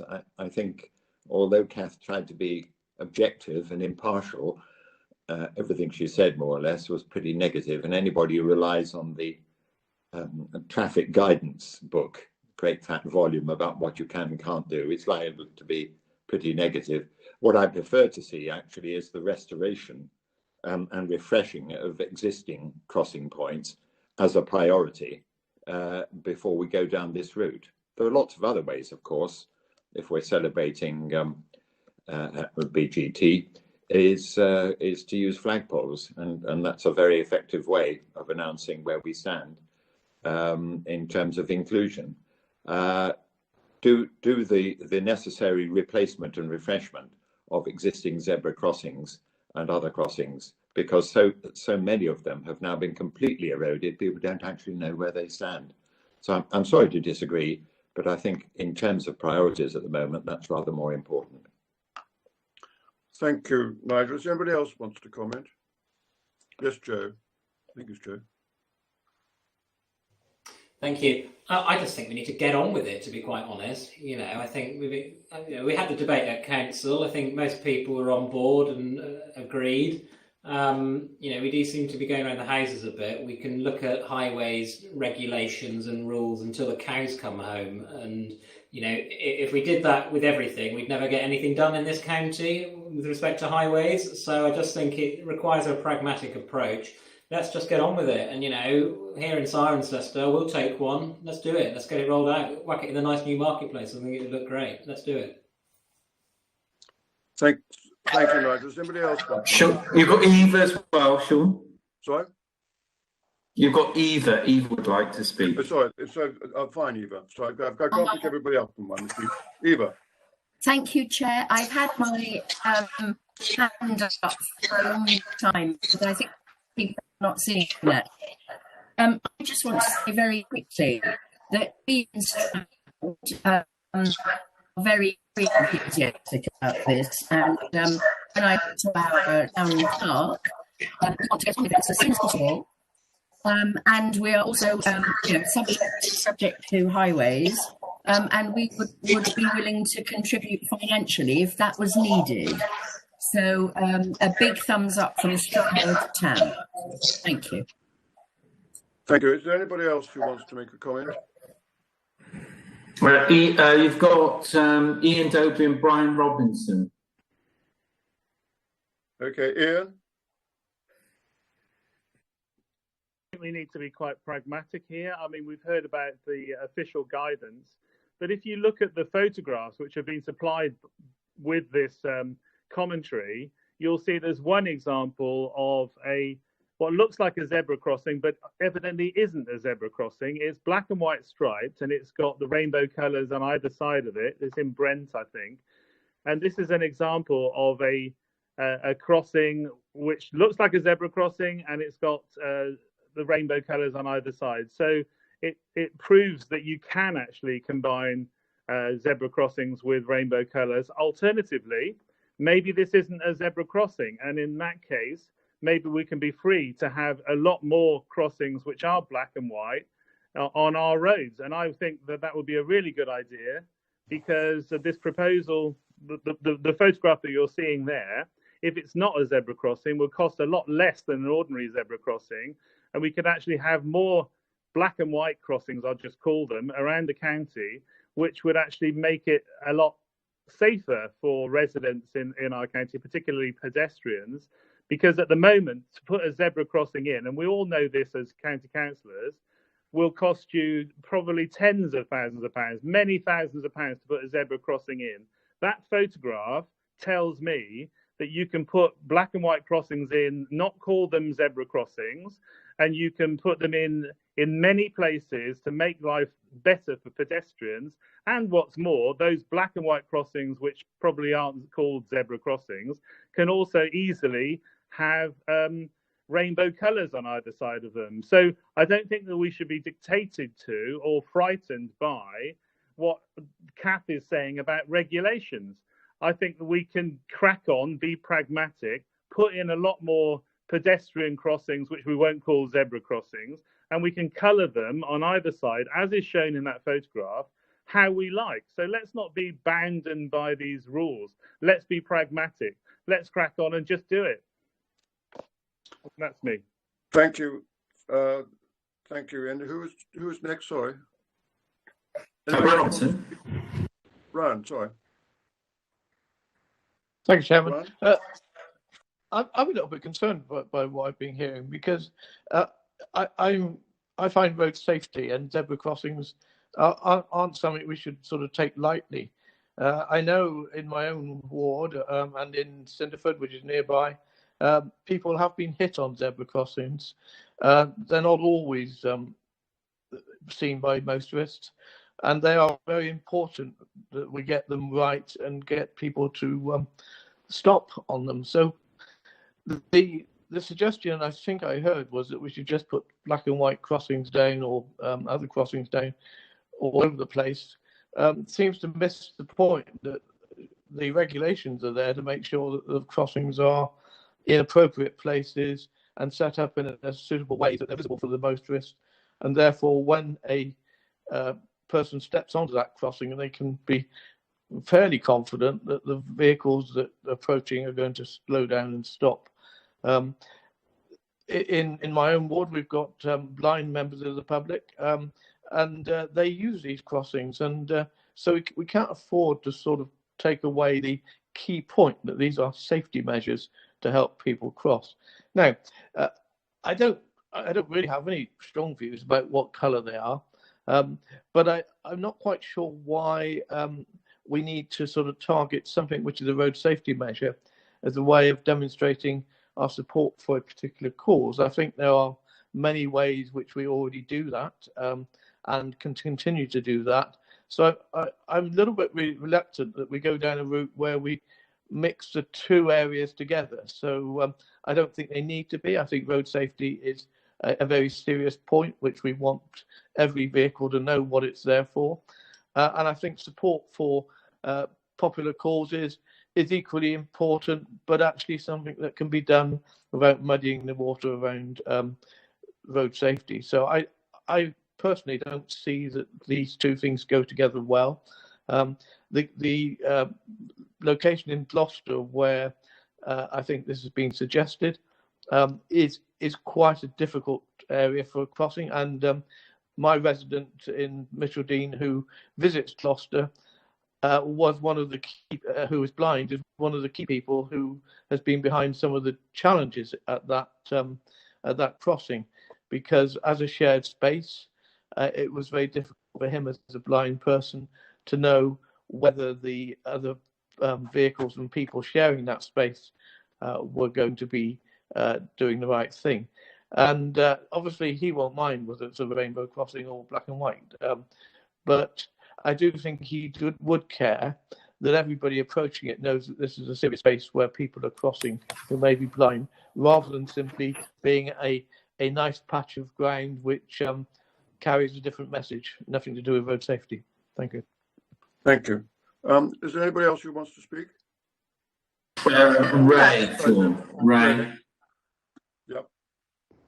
Thank you, Chairman. Yes, I'm managing to struggle. Hello.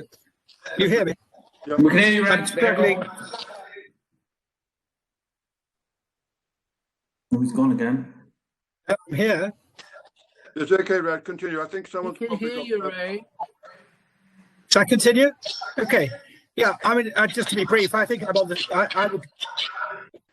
Stephen, can you agree turn up with what your Brian and Nigel have said? I think that to confuse this, the issue of road safety, which I think is our main responsibility, with political or social statements, is a bad route to go down. And there may be other ways and better ways of drawing attention to one's political and social views than this. And I think that quite apart from it, quite apart from us, I'm not quite sure who the budget holder is. Presumably it's Kath, and that would have to go through the budgetary process. And I'm not quite sure that when they look at the road issues, they would find that there is other money. There was £60,000 or whatever is proposed here can be well spent on road safety issues in other parts of the county, not related to political or social issues. So I think that this is not a good idea, and I would leave. I don't want to feel that we have in any way adversely affected the road signage that people are used to, and give people excuses for bumping into other people on crossings. So I think that we have a system. We should keep with it. We want to make social and political statements, make them, but not in this particular area. Thank you, Chairman. Thank you. Point of order, Chair. Sorry. Quiet. I'm asking Simon so people can take it in turn. Simon, who No, Kate, please will you keep quiet until the people can speak in turn.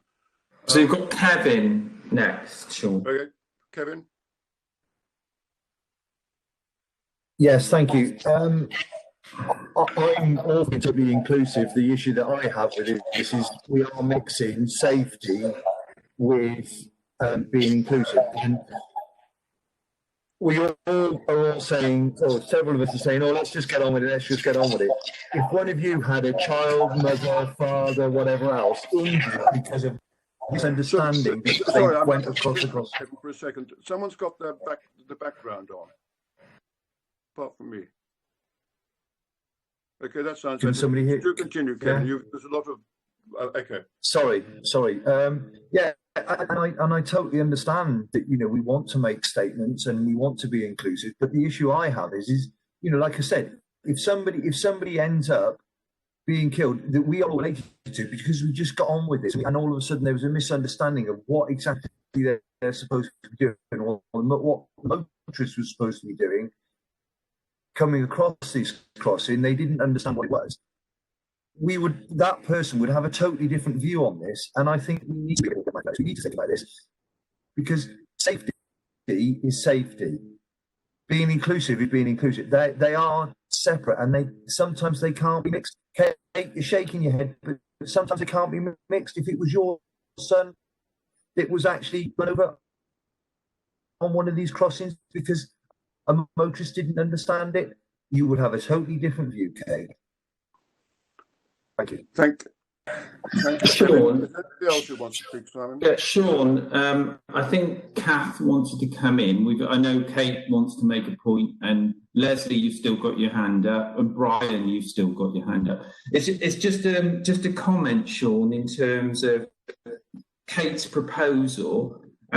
The Scrutiny Committee can't really instruct officers in terms of identifying locations and costings. What the Scrutiny Committee could do is to make their views known to the Cabinet member and make a recommendation to the Cabinet member to consider the Rainbow Crossing proposal. But the Scrutiny Committee itself can't instruct officers to take action. So it's just making that clear. But Kath wanted to come in just to clarify. So hang on a second, Kath. Hang on a second, Kath. I was going to make that point actually, Simon, because it's very relevant. We make recommendations. We make recommendations to the Cabinet on the whole, sometimes to the full Council, and it's an important principle of scrutiny. So, Kath, you Can I make my point of order, please? Sorry? Can I make my point? Yeah, do. Thank you. My point of order is this was referred to this committee by Cabinet to avoid taking a vote in the chamber, and it was referred by the leader to identify if there were any overwhelming DFT or legislative issues that would prevent this from taking place. This report has not identified anything that would prevent it taking place, and therefore I would like officers to confirm that that is the case. We are simply looking at those issues.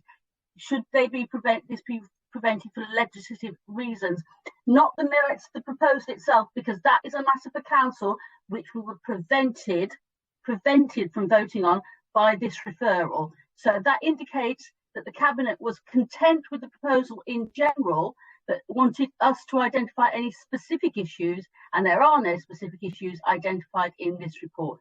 Could all of the officers confirm that is the case, please?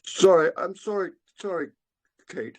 We are discussing this, and I think every member which is on this committee is entitled to put forward a view. Certainly, I will be referring it back to officers for comment at the end. Is there anybody else who wants to express a view before we ask Kath to comment? My hand up, but it doesn't seem to have been recognised. It's Rob Bird. Sorry, Rob, you're not showing it my end, but okay. Well, interesting there, Simon. Just as a separate technical point, that seems to have been the case on a number of occasions where I've been involved in county council WebEx meetings. I put my hand indicator is up, but it doesn't seem to be observed, and I'm at a loss to understand why that would be. But anyway, we'll have a look into that, Rob. I think we'll need to do a little test with you. So apologies. No, that's fine. It's occurred to me that this has happened in the past in other meetings. Chair, can I make my points now? Yes, do, please. Thank you. You know, clearly there are a couple of points I want to make, but you know, clearly the nature of this conversation has illustrated why it was so important to actually have a conversation as a scrutiny committee, with some facts and information available to us, and not simply indulge in a bun fight in the council chamber.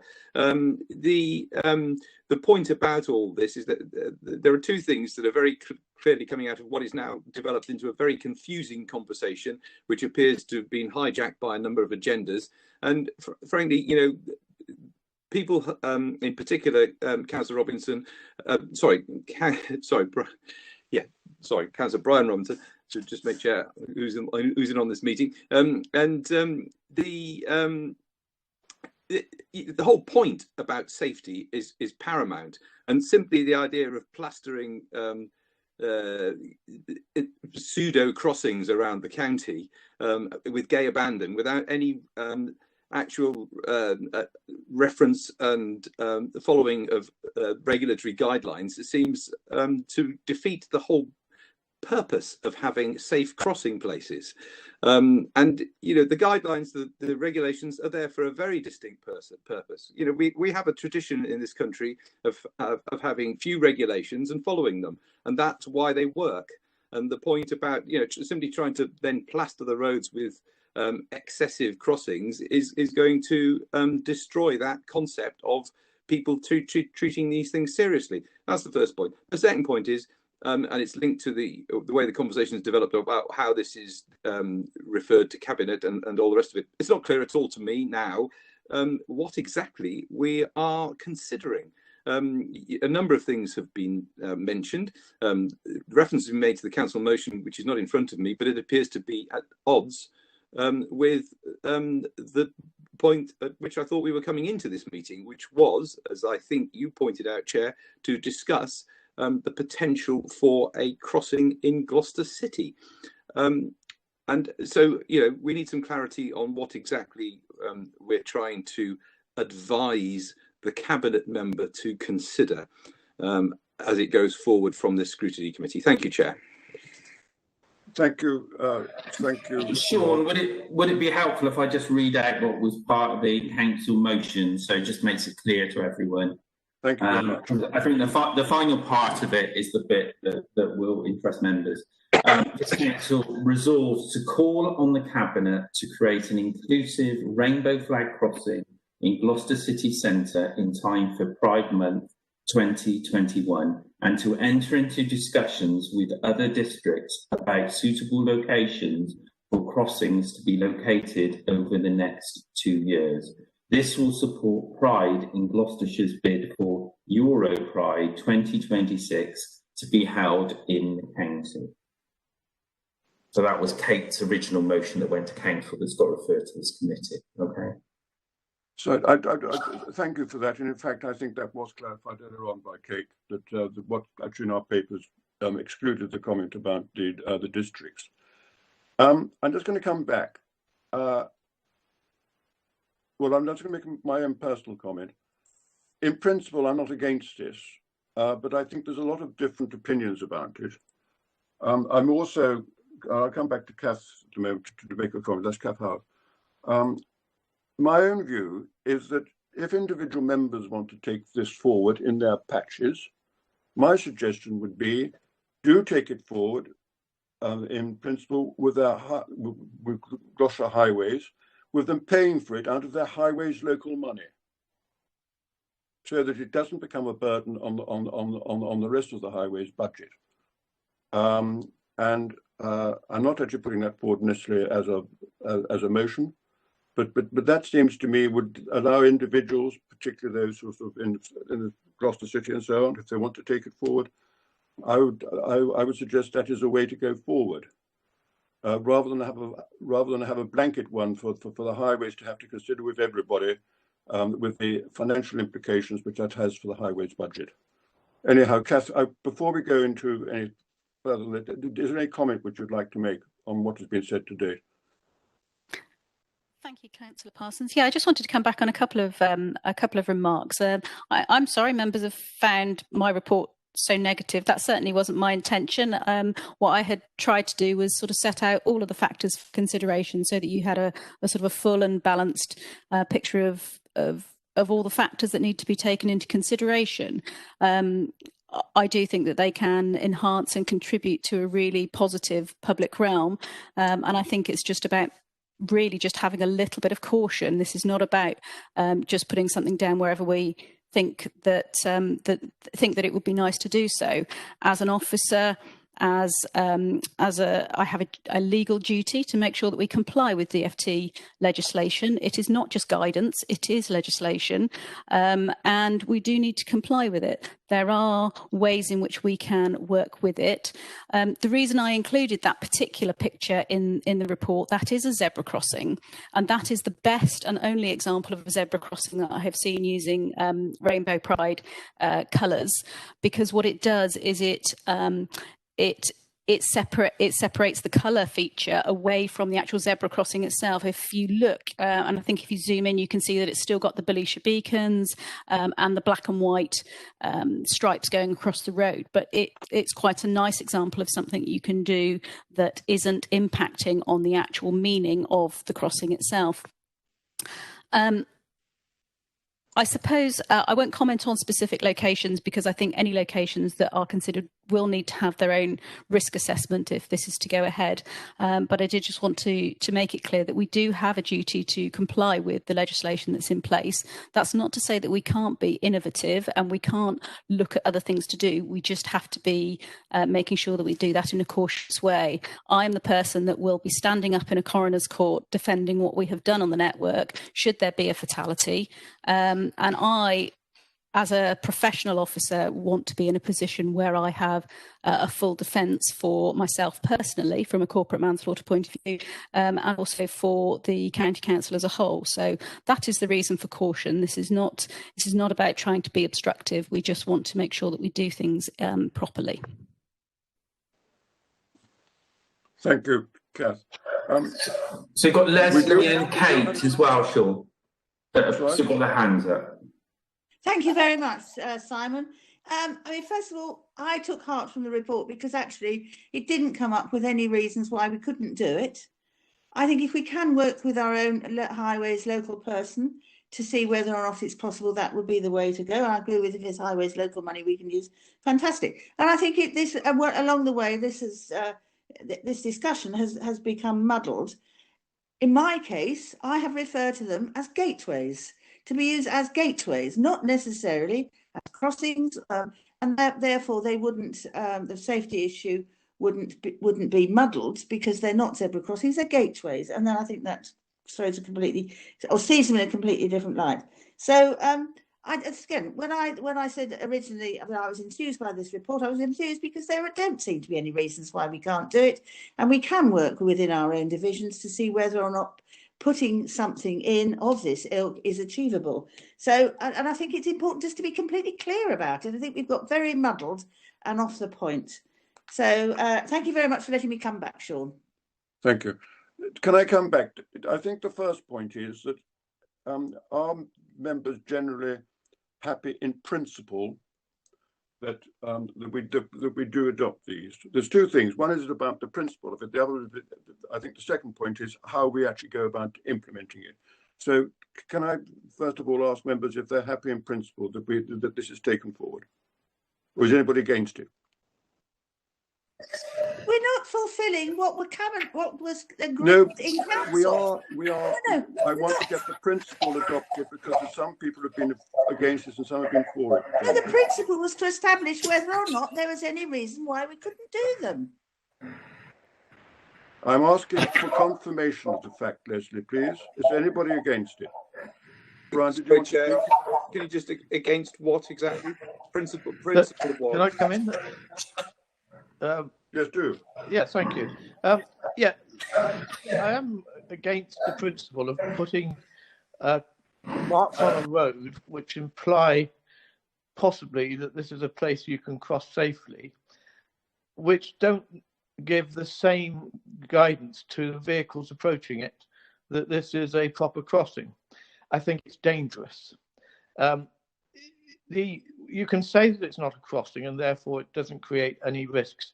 But if you are a pedestrian and you see something marking a road out as being somewhere that looks like a footway across it, then you might be inclined to walk across there thinking you have some sort of safety features because people will expect to stop.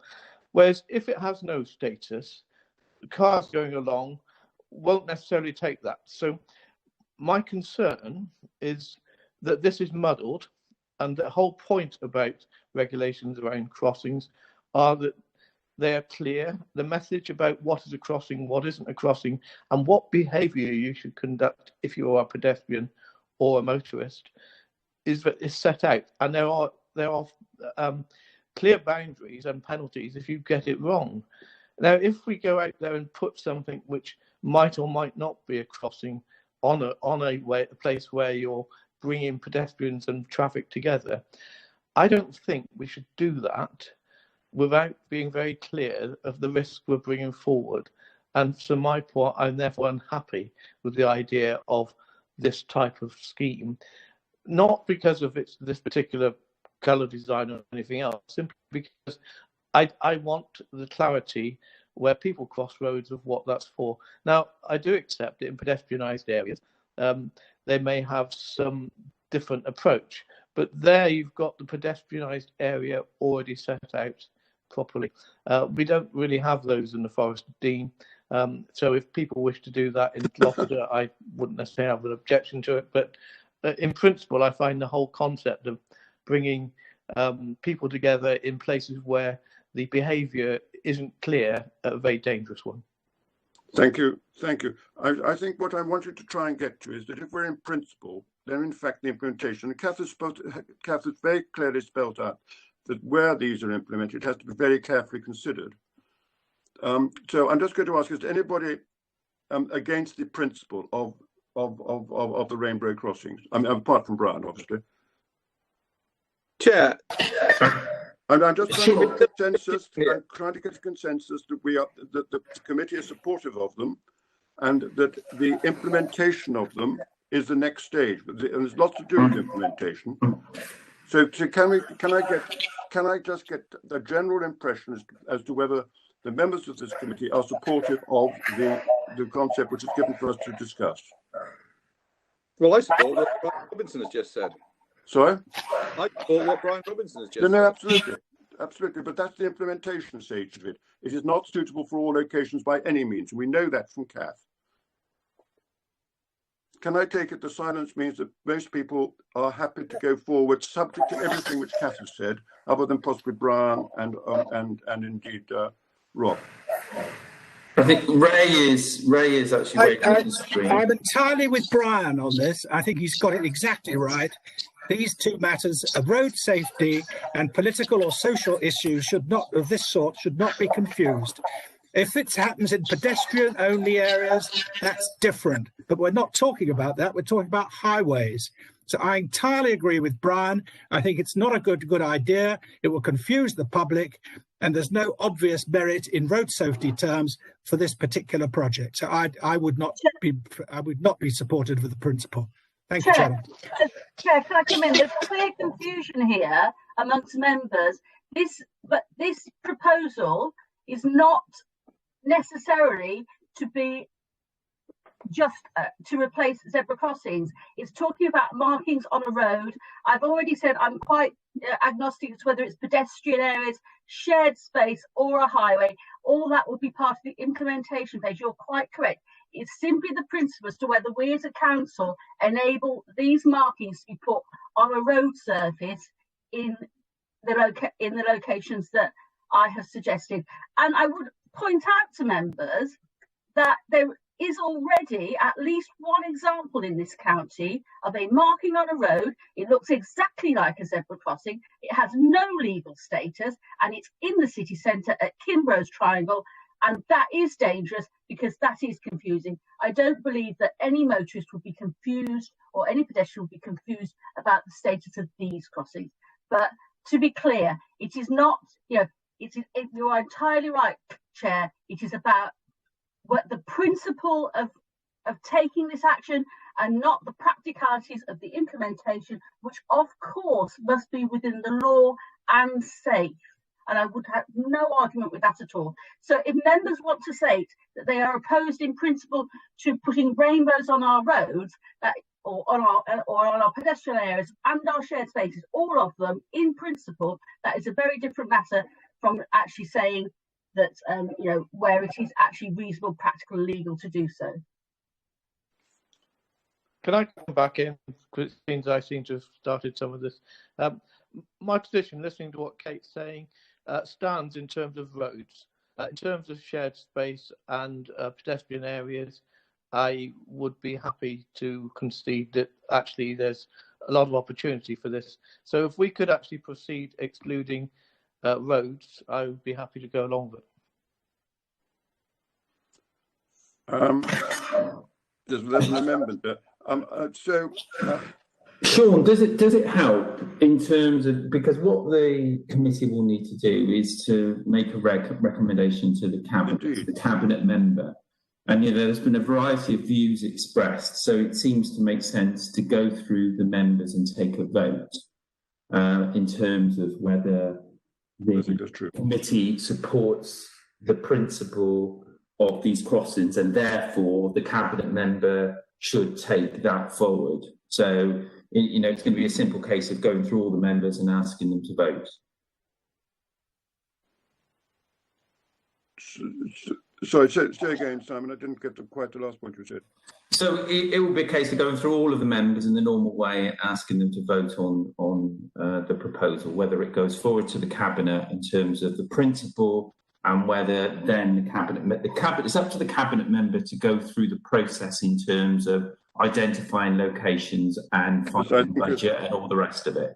So it's whether you make a recommendation to the cabinet or not. So actually, what I'm saying is it's the principle. We've slightly gone off what was earlier said by Kate and supported by Leslie. But I would like to go down the line of that in principle, or not, as people want to vote. So, if we can start off, Simon, if you could ask individual people's opinion as we go down the list alphabetically, presumably. Okay, Chair. Ray, are you just trying to? No, I think it's Rob. Rob, you trying to come in? Well, yes, and thank you, Simon. As far as a principle is concerned, I think Councillor Brian Robinson has established a principle that it seems to me Kate Haig is quite happy with, that we make a recommendation to investigate the possibility for such, well, we're going to call them crossings or gateways or whatever, as long as they're not on roads, and that seemed to me to be the common ground here. Well, yeah, more specifically, if they're in shared space or in pedestrian areas. So what we've got was a more general one which came down to us. So if in fact, I'm just going to keep it generally, because in some of the examples of cascade was actually on the highways. So let's just vote on that first of all, and then the implementation of it would be the next stage. So let's go through what Simon suggests is that alphabetically through our list, please, as to those who are supportive of the principle, and then we can move on. So just to make it clear for people, so this is for roads and for wider areas. Correct. Okay, right, okay, just so members are clear. So I'll go through the list. Sorry, it's not necessarily in alphabetical order. So Councillor Brian Robinson, could you say for, against or abstain? I'm against. Kate Haig. For. Thanks, Kate. For. Leslie Williams. Leslie? Couldn't hear you then, Leslie. For. For, thank you. Nigel Robbins. For, without enthusiasm. For Nigel. Ian Doby. There, Ian? Sorry, I couldn't hear you. You say for. Ray Theodoli. Against. Eva Ward. For. Kevin Cromwell. Against. Against. Brian. Rob Bird. I'm with Brian Robinson. Against. Against. Joe Harris. You there, Joe? Who's gone? You don't think Joe's there? Stephen Hurst. Because I think road safety cannot be compromised, I'm against. Against. And I think that just leaves you, Sean. I'm not missing any members, am I? Just shout if I am. I don't think I am. So that's so you, Sean, for, against, or abstain? I'm going to abstain, actually. Okay. So that means there are 1, 2, 3, 5 in favour. There are 5 against and 1 abstention. It comes down to, sorry, Sean, it comes down to you.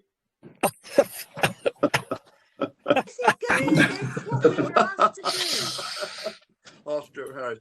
I think I have to go with the original motion and say that I'm for it. I'm for them. Okay, so that then gets referred over to the cabinet member as supporting principle from the committee. Yes.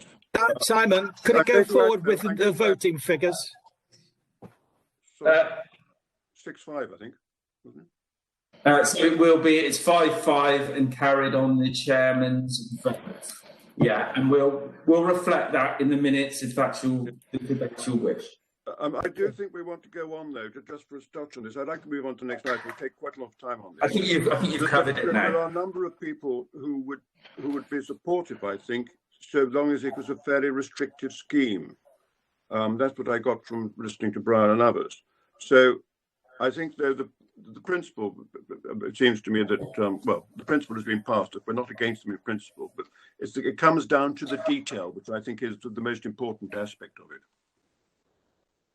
I don't know if interrupt. Comment Yeah, on I feel that we've been somewhat railroaded here, and quite unnecessarily, because there was, in general, agreement amongst most of us on a very specific course of action, and we as a scrutiny committee are here to make a recommendation to cabinet, and there was a common ground.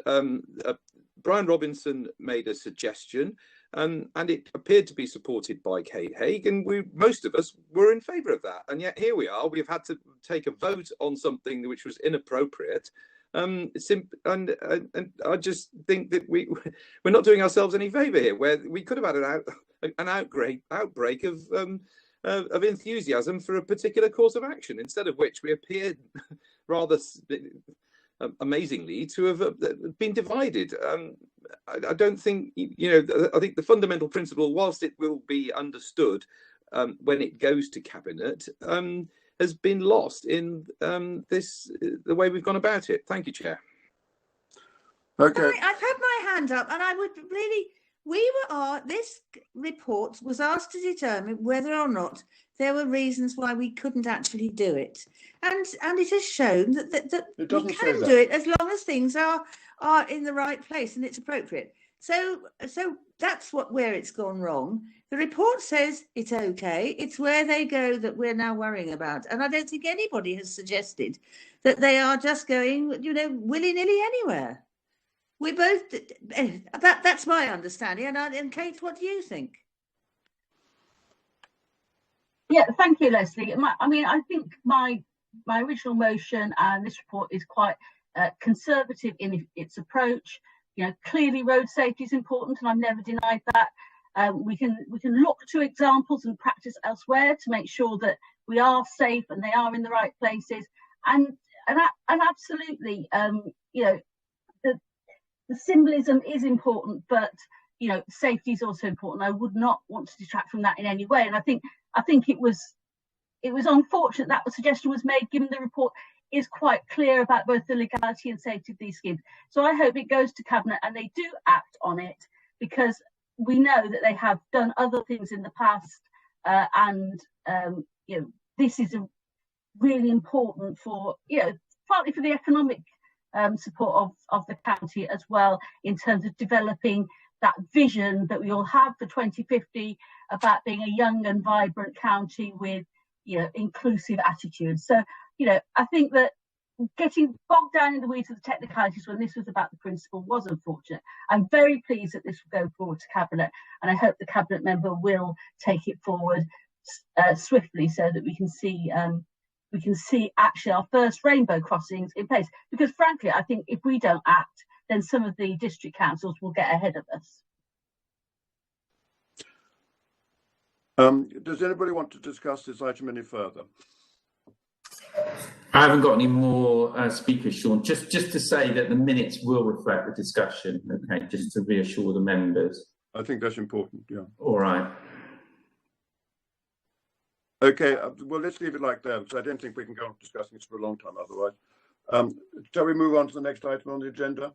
Everybody in favour? I take silence as yes. So, information management, I think, is the next item. So that's Jenny Grzycka. Thank you very much, Jeff. Hiya, can everyone hear me? Yeah, can hear you, Jenny. Yeah, all good. Great. Rob, did you want to say a word first? Yeah, just to introduce the report and Jenny to the committee. So this report came out of a request from the committee a few meetings ago, where members asked for an overview of how the council manages its requests. As I'm sure you'll appreciate from the report, if not already, it's a growing area of the council's business. I know your focus as members, your awareness as members will probably be around the area of freedom of information requests. But as the report shows, that's only one of the types of requests that we have to manage as a council. And subject access requests is an increasingly high profile and important aspect of request management. And those tend to come from a number of sources, but a high proportion of them will be from children and young people who've had some involvement with the council in the past, for whom this is a really important mechanism for them understanding their history and the reason for some of the decisions that will have been made that affected their lives in a significant way. So a really important aspect of it. So I'll hand over to Jenny to take you through her report and any questions you've got that arise from it. Thanks, Rob. So just to introduce myself, I'm Jenny Grzycka. I'm the Council's Statutory Data Protection Officer, and I also lead the Information Management Service, which, as Rob has said, we manage the requests that are made under Freedom of Information, Environmental Information legislation, and the Data Protection Act.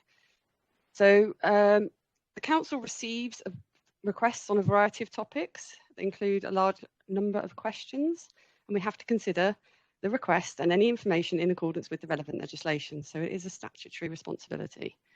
Responding relies on a team effort across all services, and we do have a case management system in place that helps keep track of those requests and monitor performance. So the emphasis on the legislation, as I'm sure you're aware, is on disclosure, and information can only be withheld if a legal exemption or exception applies.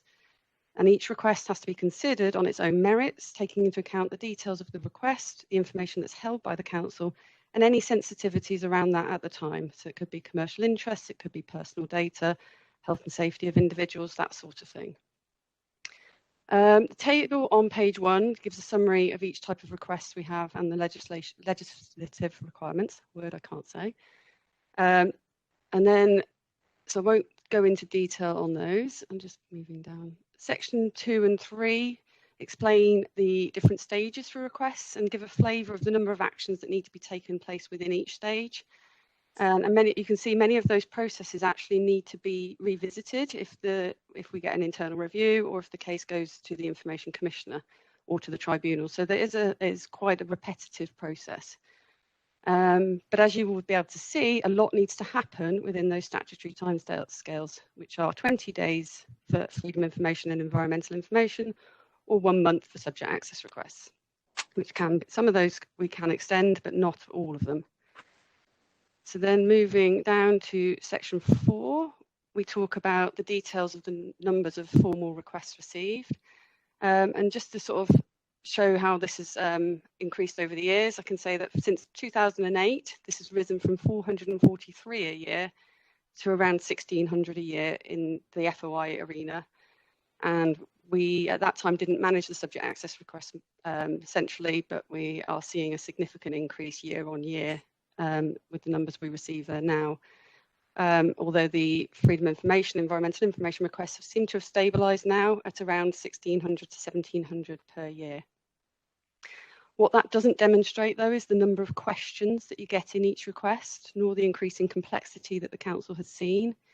So over the years, we've seen a significant change in the sophistication of just our regular requests, from things like how many free bus passes have been issued to now what we get are more sophisticated along the lines of, please could you inform me of the percentage of those eligible to drive who have been given a free bus pass because of a health condition, leaving them unable to drive. Part 2 of that was, please can you provide a breakdown by percentage of what mode of transport individuals use to access A, their local hospital, and B, their local GP. So as you can see, the detail of the requests we're getting is significantly increasing over the years, and that is just now a routine one. Some of our more complex ones can have around 140 questions that might cover a set of questions that cover a 5-year period, so you have to answer those questions for each year. So, and you'll see that we did have an impact on the number of FOI requests received during the COVID period, which did slow down. However, because of the need to involve other teams who were busy dealing with the pandemic, actually response rates, it didn't give us a chance to catch up because they were actually dealing with the emergency at the time, and this became a sort of secondary issue that we have to deal with. Whereas the number of subject access requests didn't reduce significantly. I'm just trying to look at the purple graph.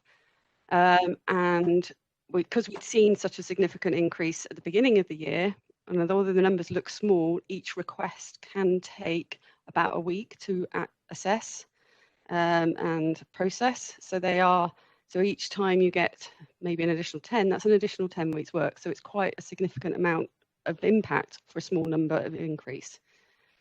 And having been in contact with some other local authorities, this appears to be the picture across the board, with subject access requests increasing. So section 5 goes on to show you about the performance levels and how this relates to the national target set by the Information Commissioner of 90%. As you can see, the Council is not currently meeting the target, and this has been exacerbated by the current situation. But steps are being taken to improve performance, and there's more detail in section 7, with a focus on subject access requests at the moment as the area needing the most improvement. And there are significant challenges faced with this process that Rob has alluded to, but of significant note is the number of requests for a specific piece of information has reduced, and more often than not now requests are for everything held about that individual. And I'm sure you can imagine that if an individual has been in care their whole life, this is a lot of information. So with thousands of pages to collate and review before release, and in some of our current cases, these records amount to hundreds of files. So we have to still deal with that within the legal timescale of 3 months. And that is quite a challenge for individuals to be able to do. Section 6, we talk about the proactive publication. So I know that that was a key point that the board wanted to consider. And the majority of responses are published in the Council's disclosure log, which are publicly available. Some of those that aren't published might be where that actually they also contain the personal data of the individual, so we wouldn't put those out on the website. And we are also meeting our transparency obligations, including the spend over £500. And we've introduced a frequently requested information page. However, I can say identifying what needs to be proactively published is not as simple as it may seem. To give you an example, a quick search I did this morning of our system for all information requests relating to CCTV over the past 2 years brought up 17 different requests. And odds are you'd think some of them would be similar, but they're not. The requests were for specific footage in relation to maybe an insurance claim or specific locations on a road, bus lane enforcement, traffic worn, body worn cameras, and CCTV on buildings. But what they did have in common is none of them are identical. So knowing what we can publish is quite a challenge, and what we should publish to try and reduce requests, because quite often if we publish information such as the £500 spend, it reduces those simple requests that we get, and the requests we get are more sophisticated. So they want to know, maybe instead of just the spend, they want to see the actual invoice. So it does sometimes can increase requests as well as decrease them. So I know another part of the requests was around how many do we refuse in full and how many do we refuse in part. So we've got the statistics for 2019, and 48 of our total were refused in full. So that amounts to 3% of the requests that we get. And 259 were refused in part, and that's 16% of them. So actually, and quite a lot of those will be because of the size of the request. So actually responding to the request would exceed our fees limit. So just moving on to improvement work, it gives a summary of some of the improvement work we're doing around subject access requests. And as the report alludes to, we are going to be implementing a similar implementation plan for freedom of information. So I hope that that's given you a flavour of what request management looks like in the council, and I'd like to open it up to any questions. Simon, somebody wants to ask a question? Thank you very much. Thank you very much. It's a huge burden. Can you tell me how many people are in your department? So we've got, it's quite difficult because we do a hybrid approach, so people do different parts of the job, but that team, they also do the disclosures to the police requests, but I think they're in the 9 core team. Sorry, we got a little background noise. I wonder if you could just say it again. So it's, we do sort of have a hybrid approach to work. So some people will do more, but the core team is 9 that manage all the subject access requests, freedom of information requests, but also the requests that the police ask for information. So we do also facilitate that process. Thank you very much, Jenny. Now, is there anybody who wants to make a comment or two? Yes, so we've got Kate. So we've got Kate, Sean, and we've also got Ray. Kate, fire off, please. Yeah, thank you, Chair, and thank you for the report, which is very comprehensive. I do have some questions, though. One is that relates to the cost limit of £450 for answering a freedom of information request.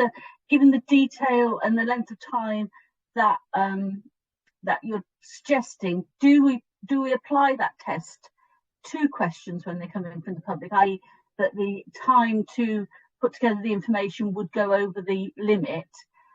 And following on from that, there was an FOI requesting about, which included members last year, and we were asked to provide additional information. And can we be clear, can you clarify, if we don't hold the information, we can't be asked to gather that information in order to answer a request? Is that correct? Thank you for your questions. Yeah, we do apply the fees limit of the £450, which works out as an officer rate of £25 an hour. So it's 18 hours of work. It is quite a challenge to do because we do have to provide a breakdown of that estimate. So we do have to say that we think it will cost this much, and we have to do a sort of calculation if it's 10 minutes per file to check or 2 minutes to find each email, those sorts of things. So, but we do work with officers to apply those, and it is the most common exemption that we do apply. And yes, you are correct around that we do not need to create new information in order to respond to a request. It is asking for the information that is held at the time of the request. Okay, Kate. Who's next, Simon? You've got Ray. Ray, sorry, Ray. Thank you, Chairman. Yes, it does seem to me as though, Jenny, yours is a growth industry. And I suspect a lot of the inquiries you get are actually from journalists wanting you to do their work for them, which I don't suppose you can identify such culprits. But as I understand it, I think you said about 3% of inquiries are declined. I think largely on the grounds of cost. But are there any other grounds which you decline information? And if they are a long or a lengthy request, perhaps including more than one request within that, what's to stop the inquirer just splitting it all up in separate requests and putting them in individually as a way to get round your barrier? Thank you for your questions. I can say for 2019, around 9% of our requests were clearly identifiable as coming from the media. I have to put a caveat on that because some of the media do use just a generic email account, and so we don't always know. So it is it's probably larger than that. So the next question, I'm just trying to read my own notes, was the next set of exemptions that we use. So so we may also apply, so the top 6 exemptions we use are around, so the cost of the fees, personal information, so sometimes people are asking, so it's a part refusal usually in that case because it contains maybe some more junior staff details or information about another individual. Information that's already accessible to the applicant by other means. So actually it's already available on our website, or you can get it through a land registry or something like that. Law enforcement has, so that's around security of our system. So if we think that something would affect our IT security or our building security, then we wouldn't give that out. If commercial interest is another one that we apply quite a bit, so we might be affecting the commercial interests of either the council or a supplier, and information that's intended for future publication. So we already have a legitimate intention of publishing the information at a later date. Thank you. Do the police pay for their inquiries? Do you send them a bill? We don't. It's part of our partnership working with them to ensure that they've got information for their criminal investigations. And what proportion, I mean, roughly, how many inquiries from the police? I think you might have said that, but I missed it. No, that's okay. So last year we had 343 inquiries from the police. Out of how many? What percentage would that be? Out of 2,316, and I'll just need to get my calculator out to do the. So it's about 10%, is it? You're probably better at the math than me there. 15%, roughly. About 15%. 15%. Quite a lot then. Quite a burden on you and your colleagues. Thank you very much. Thank you. Sorry, you asked the third question around splitting out requests, so whether a requester could split out requests, and we are allowed to amalgamate them back into one request if that's what they do within a certain timescale. Thank you. Anybody else got any points to raise? Actually, it's a very comprehensive report, so thank you very much for that, Jenny.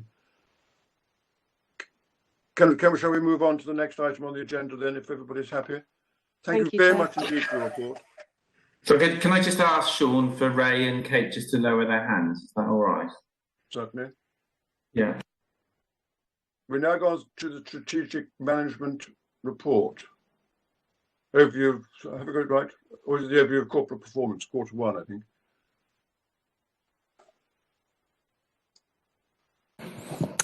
Thank you, Chair. Again, isn't it?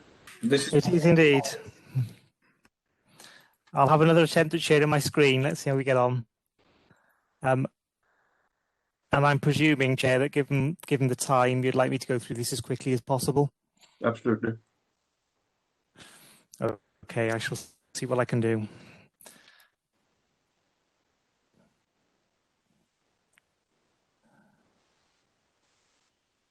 Right, I think we're there. So to begin with the overview, if it'll stay there for me. We changed the way that we record and report performance against targets this year to make it a bit more intuitive. So you'll see we've gone to a red, amber, green system, where green means that the target has been met or exceeded, where amber means we're within 5% of the target, and where red means that we are more than 5% away from the target. And just to reassure you, in the days where the Audit Commission used to oversee such things, the test they would apply would be within tolerance was regarded as being within 10% of the target. So it would be slightly harder on ourselves than they would have been on us in the interest of making sure that we are delivering our ambitions. But you can see that at the end of the first quarter, we were performing well, with 63% of our indicators above target and a further further 8% within tolerance of target. So a better position. That's a slightly revised indicator set because at the end of last year, we did a review of what we were measuring in order to make sure it's more accurately reflected the priorities set out within the council strategy. So just taking you through some of the highlights and areas that I wanted to draw your attention to. This graph looks at different aspects of the timeliness of our response to children who are in need or who are at risk. So you'll see that the different lines on this reflect the percentage of instances where different stages of the journey were completed on time, those stages being initial decisions. So that's a contact coming into the multi-agency safeguarding hub and us deciding what to do with that contact.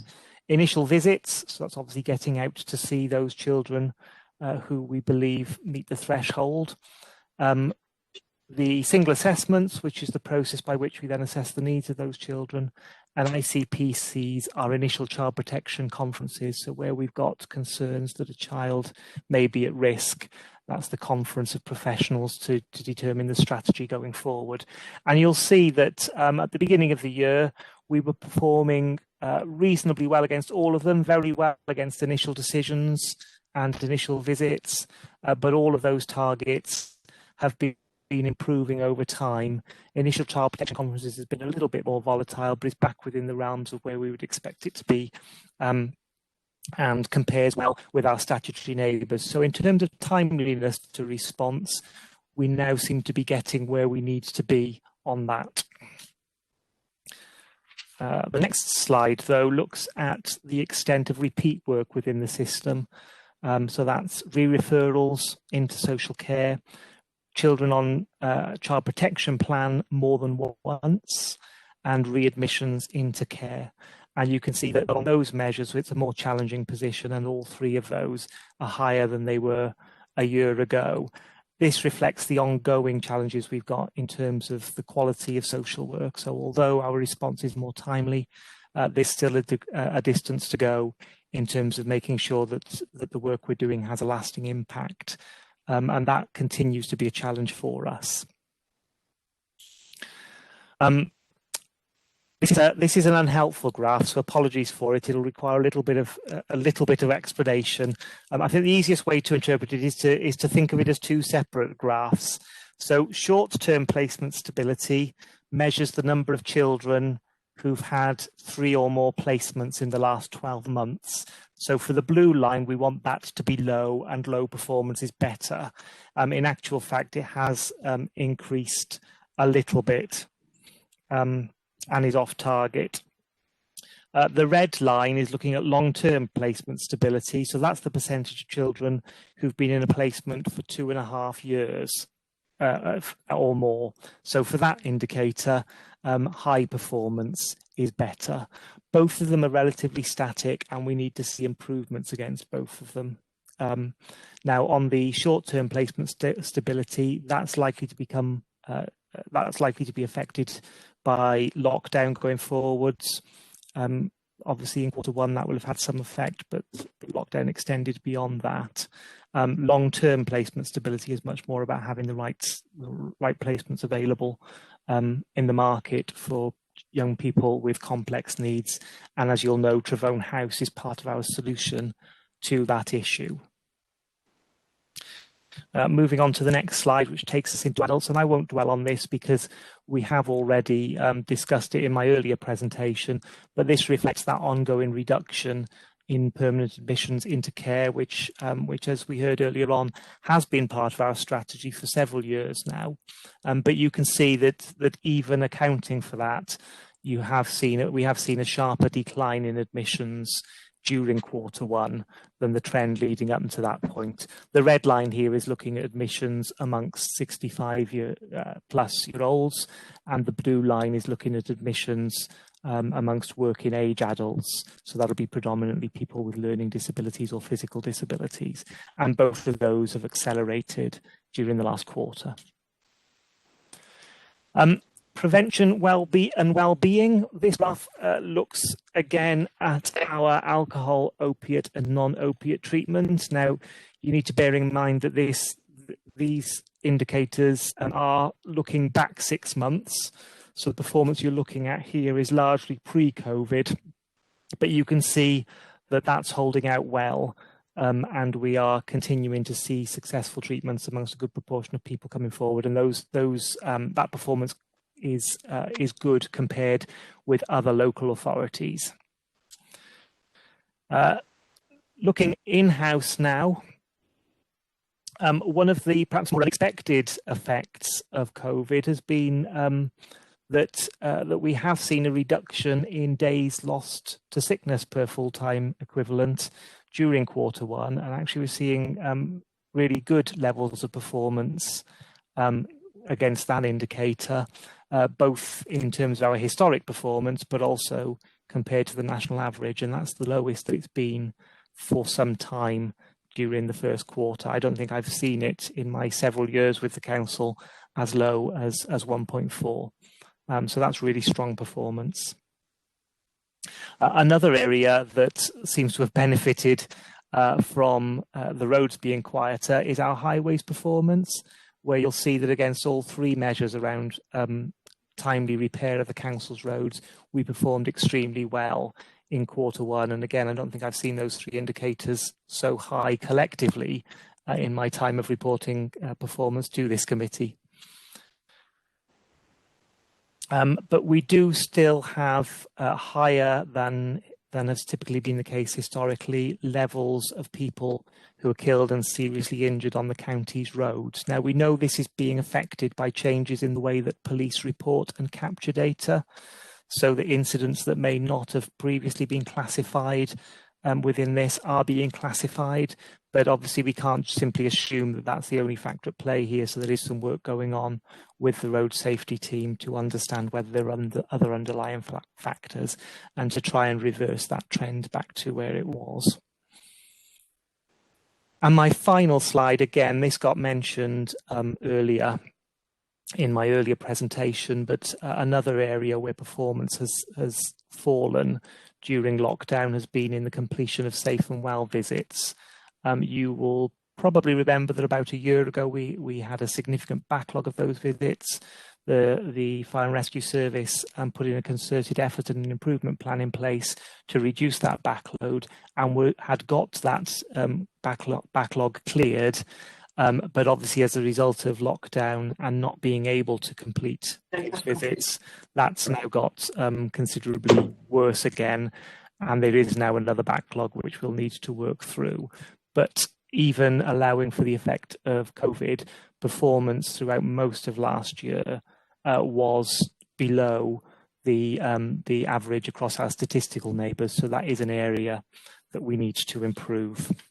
That's it from my slides, but I'm happy to take questions from the committee on either my slides or the more detailed information you've got within your papers. Anybody want to ask questions? Sean, you've got Ray. Yep. Thank you, Rob. Sorry to sound a bit sour, but when you talk about, I've got 2 points on the days lost to sickness. With so many people not here anyway, how on earth can you calculate whether they're sick or not? That's my first question. The second question is number of killed and seriously injured people. I think the figures are broken down elsewhere. The police may have them through motor car accidents and cycle accidents, and there may be motorcycles as well. I don't know. What I'm interested in is because we're so keen on cycling and encouraging everybody to get on their bikes, whether this is causing an increase in the number of accidents involving cyclists. Now, it's probably a bit early because of the figures to show that, but would you not expect that to be a consequence? So first, 2 questions. One, on how on earth do you measure when people are not coming to the office? How do you know if they're sick or not? And secondly, before you pat yourself on the back too much, I mean that, and the other one about cyclists and road accidents. Thank you, Chairman. So on the first one, although staff aren't coming into the office, they are all in very regular contact with their managers. And if they were sick and unable to work, they would have to report that into their manager. That then gets entered onto SAP, our HR management system, and the stats get derived from that. So although staff haven't been physically present in the building, they have been supervised, they are being managed actively, and we would have picked up if staff were absent as a result of sickness. I think the factor in that is probably that there will be instances where staff who are office based would choose not to come into the office when they're sick for fear of spreading something to the rest of the team. And obviously we would encourage them to stay home if they're contagious. Whereas of course, if they're working remotely and feeling well enough to work, that's no longer a factor, and they can carry on getting on with their job from home. So while I welcome the challenge, I think there's probably good reasons why we would see an improvement in that area, even if on the surface it feels counterintuitive. On the data on killed and seriously injured, people killed and seriously injured, I'll need to refer that into the road safety units to get some data on that, but we'll happily do that and follow that up on behalf of the committee. Thank you. Thank you, Rob. Anybody else want to speak? For Ian and Brian. Ian. Rob, I'd like to ask a couple of questions about the Gloucestershire risk matrix. I note, of course, the arithmetical way in which risk scores are generated. So could I just ask, how is what is in the risk management dashboard and what scores those risks have been given changed since COVID-19 hit us, for example, on care services or buses that have been mentioned? And beyond that, could you be a little more open with on what sort of risks are towards the upper end, towards the score of 25, critical and almost certain, or just below, score of 20 on the matrix? So assuming that your Gloucestershire risk matrix is a live function, how's it changed during the COVID crisis? And what's in it at the moment towards the top end, please? So, Ian, if you look at page 56 of the pack and the colours and the pages following that, the columns against each risk show you first of all the inherent risk, so the risk before any action is taken to mitigate it, but then the residual risk, and that's tracked back over a number of quarters, and then summarised in a direction of travel at the end. So that gives you both the latest rating of the risk, which I think is what you're asking for, but also the historic trend against that risk. So comparing those, you should be able to tell which ones have changed as a result of COVID. And obviously this is a quarterly exercise. This one's slightly out of date now, but the next committee meeting will get the Q2 risk matrix with the same information updated to give you a better idea of how things have changed during the latter end of COVID. Okay, thank you. So we've got Brian. Yes, I just wanted to pick up the road safety killed or seriously injured statistic. It certainly in the Forest of Dean, the county councillors helped support a road safety partnership, and we've noticed after a very fortunate year in 2019 when we had no one killed on the roads in the Forest of Dean, that's gone up this year, and one of the factors seems to be speeding. The amount of traffic dropped considerably, which gave the opportunity, I suppose, for people to travel faster. But that does seem to be a factor in the accidents coming forward. And I know that we did have a road safety partnership a few years ago, and I just wondered whether those, the police are obviously still doing their work, but I just wondered if there was any significance in our ability to respond since the demise of that partnership, and whether there's anything we could be doing to improve on that, because clearly it may just be circumstantial that people are speeding because they're now able to, but we do need to manage that, and particularly if we want to get more cyclists on the road, because one of the biggest deterrents to people coming back out and cycling is the fact that people might get killed or the road seems dangerous. So I just wondered if we had any, could we dig into those figures a bit to see whether there's anything that we could discern to how we might improve and make our road safety? I'll take that away and ask our road safety team to provide a written briefing in response to that, if I may.